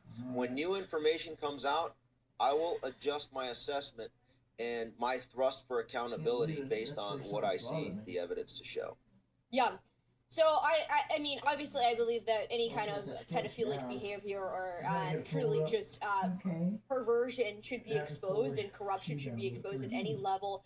I will say though, I think I'm very grateful for President Trump's leadership in this country. I think he has accomplished a lot in 1 year as president of the United States, and our country is definitely in a better position now than it was under Joe Biden. I mean, the fact that you look at January 6th under Joe Biden, you look at the pro-lifers, the moms and dads at school board meetings that were being thrown in jail or being arrested, fined for simply asking questions and standing up against porn in their kids' schools. And for me, I mean, if I may, real quick, Hannah, if we look at the timeline of a year into this second term of President Trump, day one was the pardoning of most January 6ers. Yet, for some reason, he didn't pardon his co-defendants that are being sued by Benny Thompson and Congress members and the U.S. Capitol Police themselves. President Trump is a co-defendant in 2 civil trials, along with the Proud Boys and Oath Keepers. By him not pardoning those individuals, it allows the deep state to, when they return as early as this November with a Democrat election victory, for them to continue to weaponize against President Trump and promote the insurrection narrative. He just continues to allow that to take place. So these are half measures. Then after that, Elon Musk from January 20th to May 31st was thrashing and exposing all the stuff that he was exposing with Doge. What happens? May 31st, the White House throws him out because he was exposing too much. Then from June 1st to September 10th, the only person that I saw that wasn't really leveraged and tied by Miriam Adelson's influence and money was representing the grassroots voice of the 79 million of us that voted, campaigned for, donated to, and worked and make sure that Donald Trump would return into office. For those few months, he was it, Charlie Kirk. But when Charlie Kirk was murdered before the whole world to see on September 10th, that's when you saw the immediate pivot. So initially you had, say, Charlie Kirk, Elon Musk, Charlie Kirk, and Miriam Adelson controlling the policy of this White House, okay, and the Republican brand. But when Elon Musk was removed, then that influence went over to Charlie and Miriam. But when Charlie was removed on September 10th, that's when you immediately saw the White House pivot to do the following things. Bring in Mark Zuckerberg and Bill Gates into the White House in order to pat them on the back for censoring all of us and weaponizing against all of us. Then you saw a booster shot being taken by Mr. Trump himself on October 10th. Then you saw Albert Bourla in the White House getting tens of billions of dollars to promote his DNA mutilation platform known as the Jabs.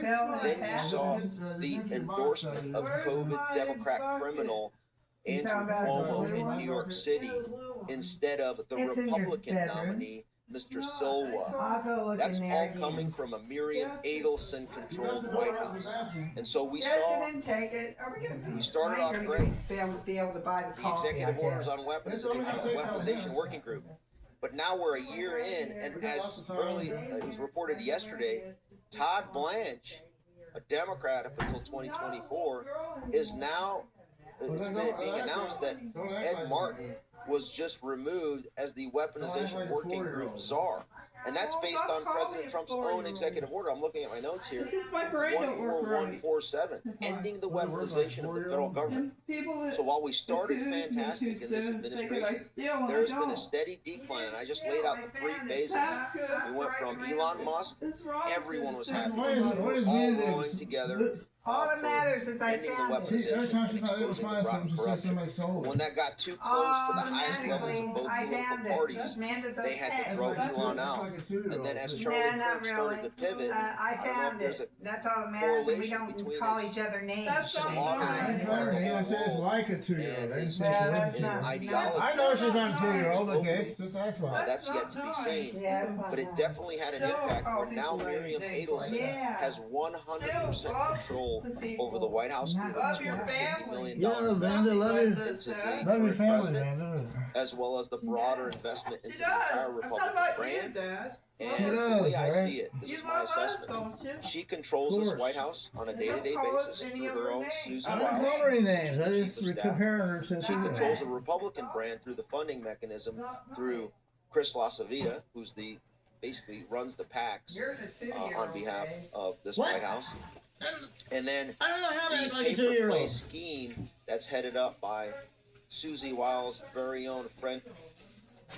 At Rumble, we care about our creative partners. We care about our advertisers. There are millions of people out there who feel that they're sick of the legacy media, sick of the establishment, sick of big tech. I got a finish with a If simple you copy want first. to reach those people, if you're interested in advertising and marketing in new ways and reaching a market and an audience and a community that are elsewhere being derided and ignored, come to us at Rumble. Sign up for Rack, baby.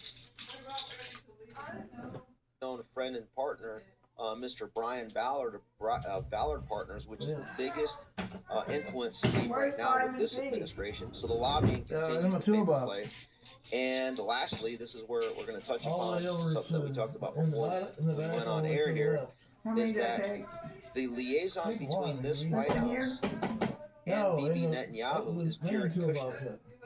So I think it's incumbent upon us to ask the question of the 79 million of us that are not Miriam Adelson. Are we getting the return on investment that we voted for, campaigned on since September 10th of 2025? I don't see it. I only see 100% shilling for the most powerful woman in the world that effectively operates for Miriam Adelson's interests. And according to Donald Trump's own words when he was in Israel, Miriam Adelson is more loyal to Israel than the United States. That's quoting Donald Trump himself in a speech that he gave in Israel in October of 2025. So rebut that and prove me wrong. So I guess I want to start with one thing. What do you personally define as the deep state? Because we hear that word being thrown around, and I used it earlier to refer to what you said. And I do agree that there is a lot of corruption. But from your standpoint, from your research, what do you define as the deep state? So I focus, my definition of deep state are those governmental actors, previous and current, that have been involved in a continuous, perpetual constitutional destruction since 2014, since the auto pen started to pardon. So I had a front row seat to all of this, Hannah. So 2014, when you were you even born? I guess I was born in 2007. So when you were 7 years old, I was on the Ukraine crisis team in the Pentagon as I observed the Biden criminal syndicate's lead, which would be the failed Vice President Joe Biden, going to Ukraine. But before he went, the CIA director, John Brennan, was out there running a coup in Ukraine in order to usher in Mr. Biden so that Mr. Biden can go ahead and bring in a 10% for the big guy deal in a joint bank account with his son, Hunter Biden, as he was on the board of Burisma. Total pay for play. Everyone sees it. No consequences, no accountability, right? And from that point in time in 2014, you saw mounting and continuous cover-up after escalatory cover-up of the pay-for-play scheme at the highest levels. And then it continued on in 2016 with the Republican attempted takeout of President Trump. And when they were not able to stop him from securing the nomination, they continued to escalate with the Democrats to stop the duly elected president from conducting the draining of the swamp, if you will, of those very deep state actors. And so when you ask me what's deep state, I have a list of about 1,500 individuals, and then also their staff that would represent different categories of the deep state, starting with the 2014 component, the 2015-16 Russia hoax component, the 2017-18 19 Mueller investigation component of it. And so each phase of the deep state, how they operated, was escalatory treason in order to cover up their previous treason. And most of these people are still in place, and they are still undefeated against this president. and it's almost as though he's okay with it. And the problem with that is that when he sends Dan Bongino out to go after the quote black pillars, we're the ones that provide solutions to the problem.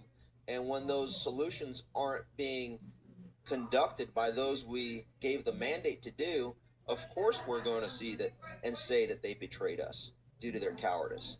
And so, going back to your question, Deep State are about 1,500 individuals that I have listed on my Deep State target list by category. I got marks to identify what specifically the key categories are.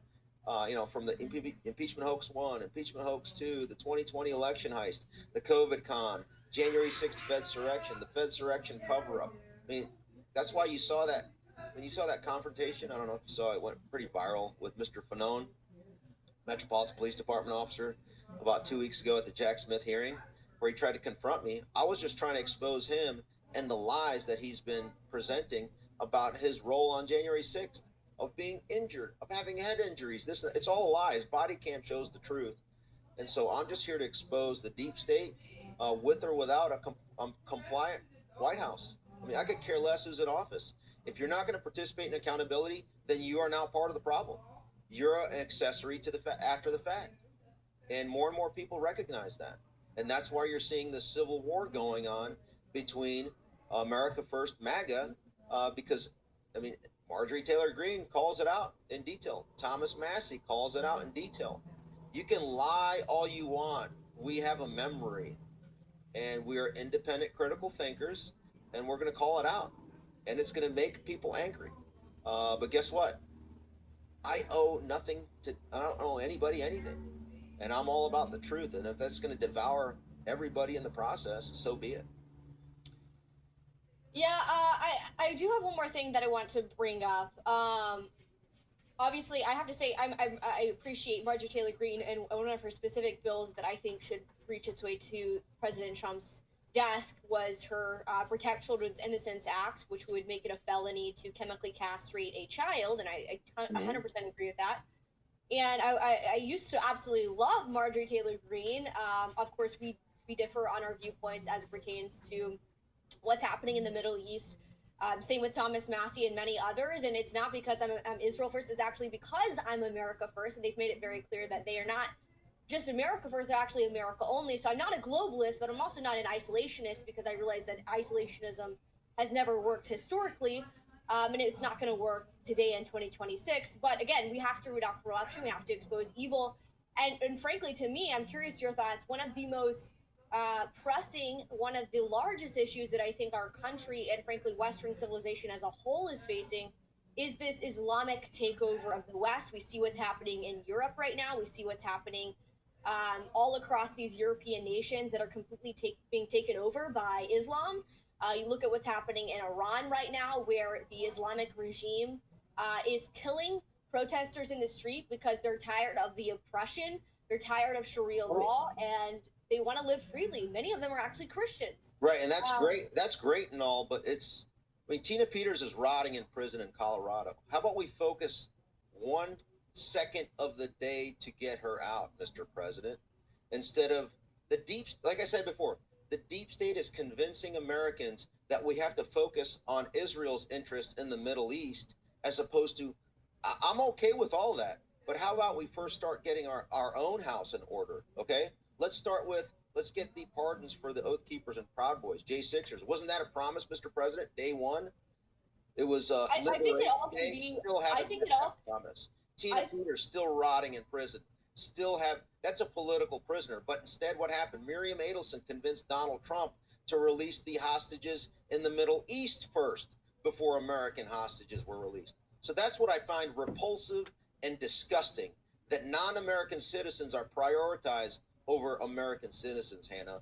And I think when everybody understands it from that framework, there's not a single American that's going to say, oh yeah, let's focus on doing Israel's bidding in Iran so that Bibi stays in power, because he's in a tenuous situation politically right now, and he needs that. And luckily for him, he's got quite a bit of leverage through blackmail and over many in our politicians here in America. That's why you see this friction going on. There's There's us that could care less about that until we get. Beneath Gaza, Hamas hides in tunnels, weapons placed in mosques, explosives hidden near hospitals. They embed their military inside civilian neighborhoods, putting innocent families directly in harm's way and turning civilians into human shields. This is Hamas. Until we get our house in order. Once we get our house in order, meaning, how about we action Pam Bondi and Tom Blanche, the 1,500 individuals on the deep state target list, or at a minimum have one arrest? Guess what? James Comey hasn't been arrested. John Brennan hasn't been arrested. James Clapper hasn't been arrested.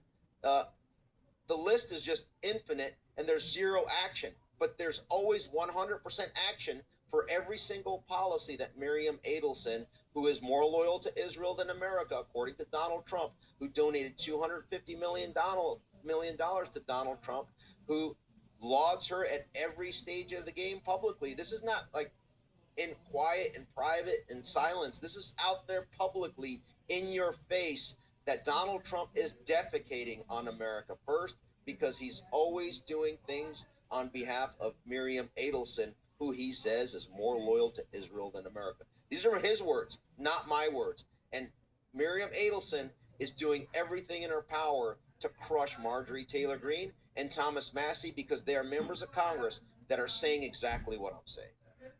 Yeah, I mean, I frankly don't think that what's happening in the Middle East is a non-issue. And I think in the next 3 to 10 years, Americans are going to see, and they're going to wake up and realize that it's actually one of the most important issues, because it's not just about Israel, it's about the United States of America. So is that more important than holding to account the guy that murdered Ashley Babbitt on January 6th? I mean, America's about to be taken over by Sharia law. Texas is being taken over by Hamas. The deep state has already taken over this country. Taken over. Sorry?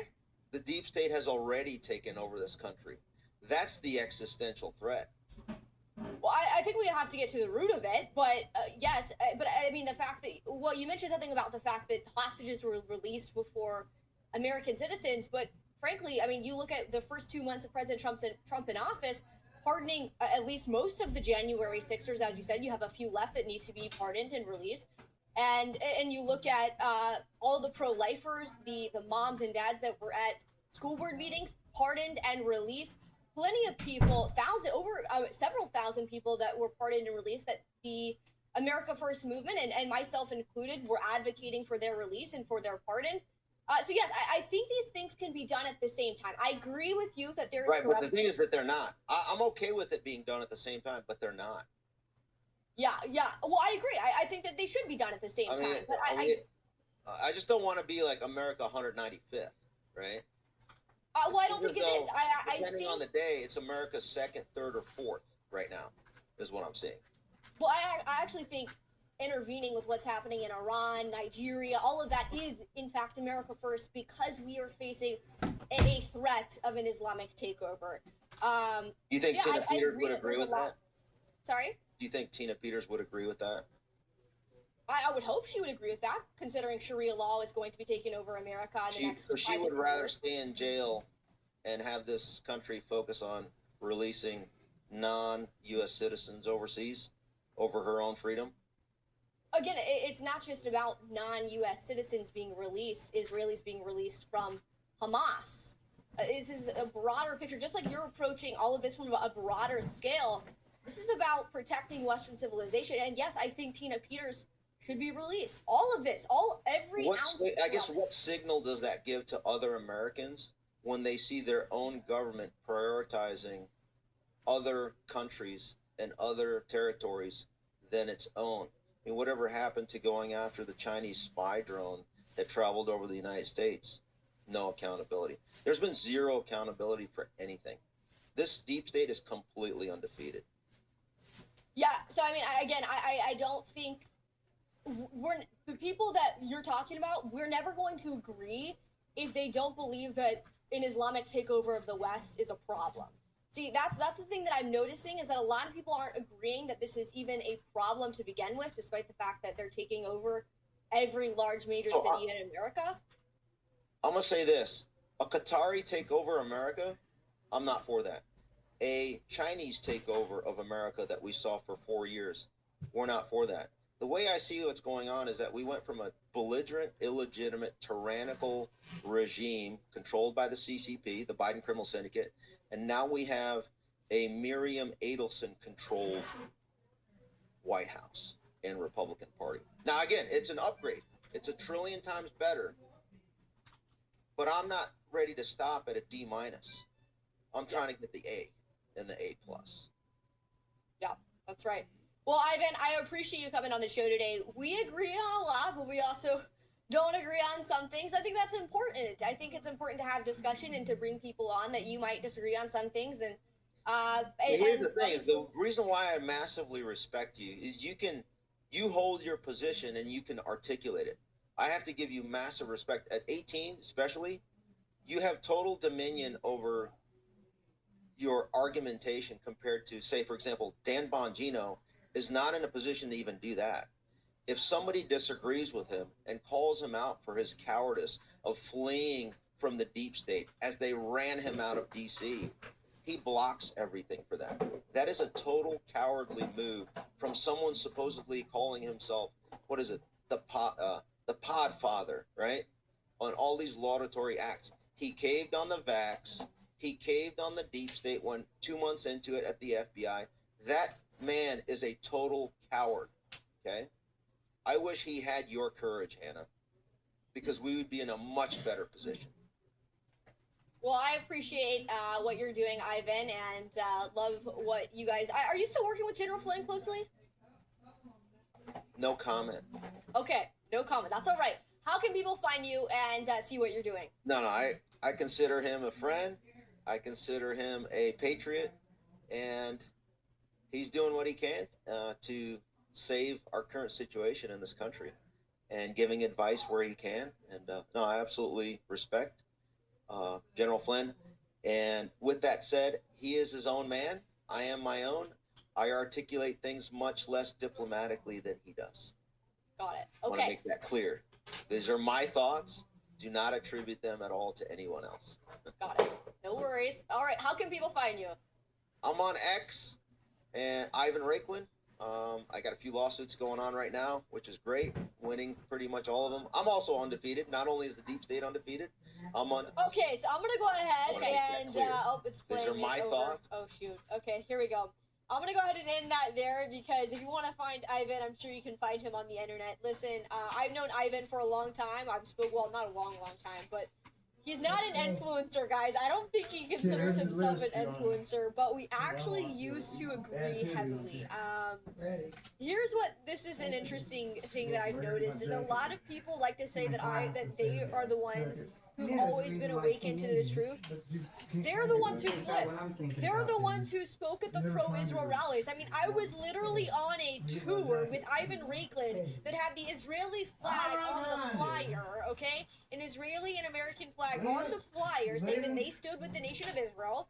He spoke at pro-Israel events. He spoke, and now he's flipping. Now he has flipped. And the same thing happens with Marjorie Taylor Greene. Marjorie Taylor Greene used to be pro-Israel. She didn't have a problem with the nation of Israel. That wasn't even her only topic. Her main thing was protecting children's innocence and rooting out all of the evil that is being done to our children. And now, like, everything Marjorie Taylor Greene talks about has everything to do with Israel, yet it's always from this, I hate Israel, they're running the world, right? Same thing with Tucker Carlson. Tucker Carlson used to be pro-Israel, guys. Tucker Carlson used to defend the nation of Israel. He used to defend the nation of Israel as an ally. Now he can't stand to look at an Israel. He can't stand to look at a Jewish person. I mean, this is happening like over and over and over and over and over. And I mean, it's like, it blows my mind. And the funny thing is they love to say that we're the ones who can't, we're the ones who are changing what we believe in. That's not the case. I have always been pro-Israel, and while I'm 18, I haven't been in this political... You and my husband... Check anyone's entire online footprint.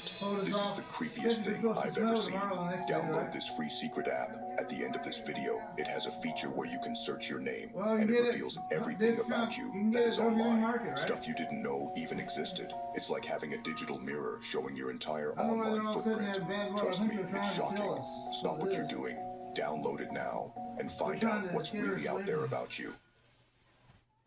Well, I heard that all the plastic bottled water been in was this bad political game leaches for plastic into the decades, water. like many of them have. I've always been pro-Israel. My stance on the nation of Israel and on the Islamic takeover of the West has only just grown over the last couple of years because I've been doing more research.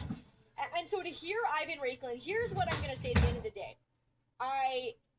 It frightens me. It truly does. It shakes me to my core that we are dealing with people who just don't know. They are historically illiterate. They are historically illiterate at the end of the day. And I said this at the end. Why do you think that... So here, we can say the deep state, right? That name is thrown around a ton. It's like the deep state this, the deep state that. What does that mean? Because that means something different to everybody. We can say the deep state, but Islam has been a greater threat to the United States of America than any of these other people he likes to bring. Evil people are always going to exist. But when you have an ideology that has been around for centuries, like Islam, you've got to start there. We're not going to be talking about Peter Thiel this, or who else, Todd Blanche this, or Pam Bondi this in 100 years. Nobody's going to be talking about Pam Bondi in 100 years. But you know what they're going to be talking about? They're going to be talking about Islam. In 100 years, they're not going to give a crap about Pam Bondi. They're not going to talk about Jeffrey Epstein in 100 years. People are going to move on. Because there's always going to be evil things like that occurring. There's always going to be human trafficking rings. There's always going to be, child sacrifice rings that need to be exposed and of course, brought to justice and held accountable for their actions. But you know what's never going to go away? You know what's never going to stop being a topic of conversation? Is a deep and dangerous and violent ideology like Islam. That's not what's going away. That's not going to go away. It's going to continue to permeate. It's going to continue to take over this country. And Ivan mentioned something. He said, who is killing Americans right now? Who's allowing Americans to be put in jail, right? Like Tina Peters. And he said, it's the deep state. And that's when I realized in this interview that Ivan doesn't understand history when it comes to Islam. The Islamic takeover of not just the West, but any civilization is not always the same. But what we do see is that they have different means of taking over. They don't take over by killing everybody at the same time. They have almost different stages, right? And right now, the stage of an Islamic takeover we're in is not through the sword. And they've said this out of their own mouth. The Muslim Brotherhood even told us that they're not taking over the United States of America through the sword. They're not going to start killing us, or they would be completely...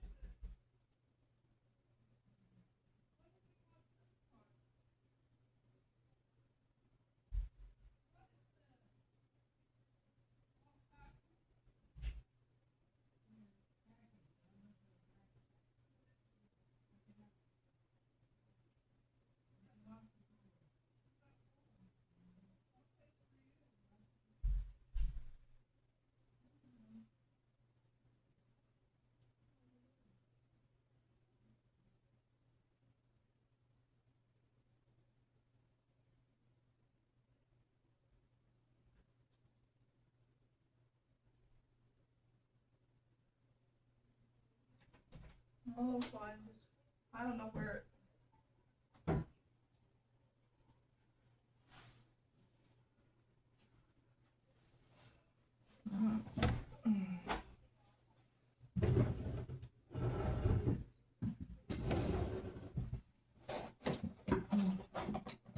Right on. Well, this works.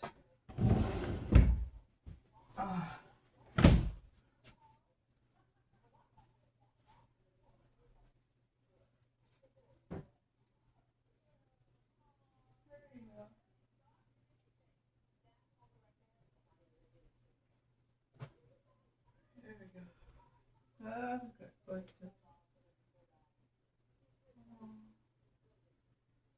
pretty doll.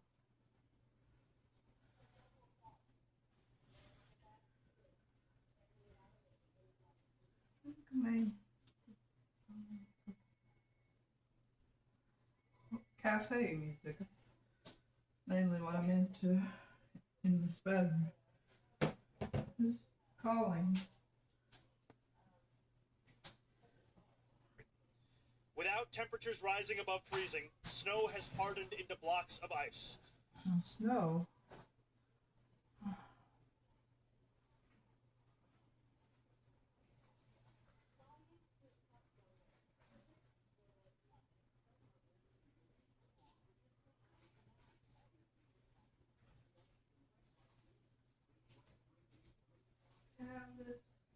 Oh, what is it?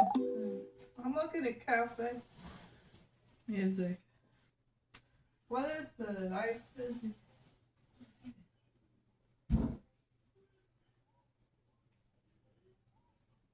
What is that again?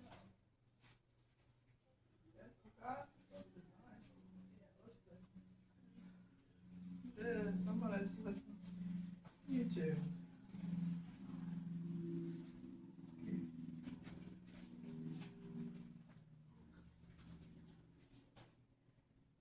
Starbucks Happy. I'll play that. Let's try. May have commercials on there. That's okay. Be ready to be entertained. Yeah, that's right. The story of Goat centers around Will, a young goat. Just open one.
I left the tickets on the plane. At IHG Hotels and Resorts, you can explore the neighborhood or live like a local. Unplug for the day or plunge into a long weekend. With IHG's 20 hotel brands, you can guest how you guest. CeraVe Blemish Patches with 3 essential ceramides and niacinamide. Absorbs gunk in just 3 hours. Look at this glorious box from my favorite store, Chewy. Is that what I think it is? Greeny's Dental Treats? And 50% off, you say? You heard that right. For Dental Health Month, pet parents can get 50% off their first auto ship of Greeny's Dental Treats on Chewy. In case you don't know, Greeny's Dental Treats are America's #1 dental treat. They clean to my gum line, are easy to digest, and leave my breath way fresher. Trust me, these are a must-have. Mom, can I have more? Welcome to Bob's? What are you? President Coolidge and I picked up this brand name mattress from the competition. Not sure I got the best President's Day deal. At Bob's, you get our lowest price every day. Take our best-selling Lush mattress. It has high-density memory foam and a cooling cover, just like the competition, but only costs $9.99. I paid way more than that. Alvin, you've got to try this. Calvin Coolidge. When you find the better choice, there's only one thing to say. Oh my God!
60% of women experience leaks with bladder protection pads. Try Always Discreet. It has a unique rapid dry core that converts liquid to gel for secure protection, with less bulk than Poise. Try Always Discreet. It's designed to protect.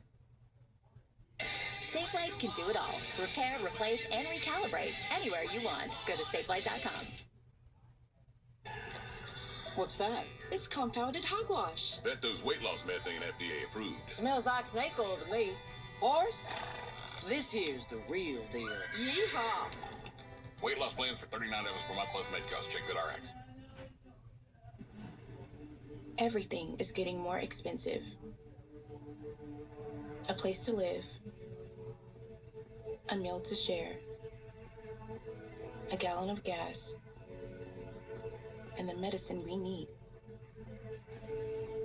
But for families of St. Jude patients, the bill has stayed the same.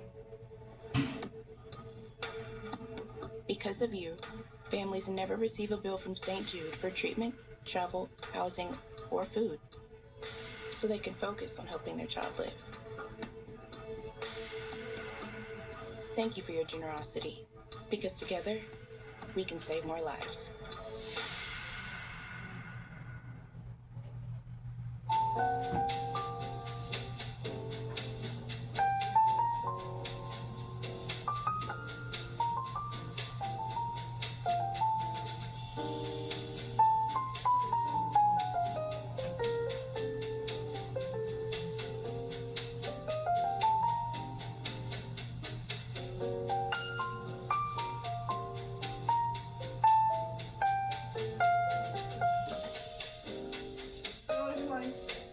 So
still don't trust McDonald's. They have adult Happy Meal.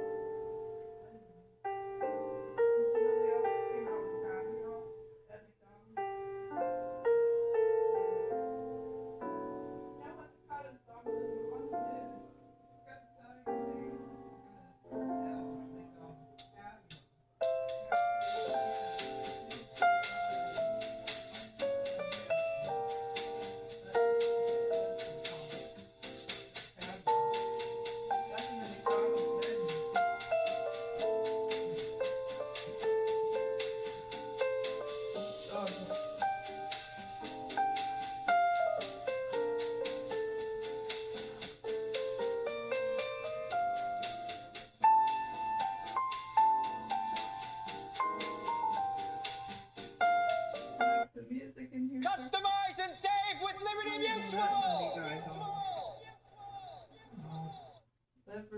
With Olay Body Wash, visibly renew skin in 14 days. Olay Retinol Body Wash. This President's Day, you can wait for a sale price. Or you can get the best price every day at Bob's. And more of what you love. More storage and more power. More comfort and more choices. Even more years on that precious mattress warranty. All for hundreds less than the competition. I cannot tell a lie. Bob's is the obvious choice. When you find the better choice, there's only one thing to say. Oh my Bob! Bob's Discount Furniture.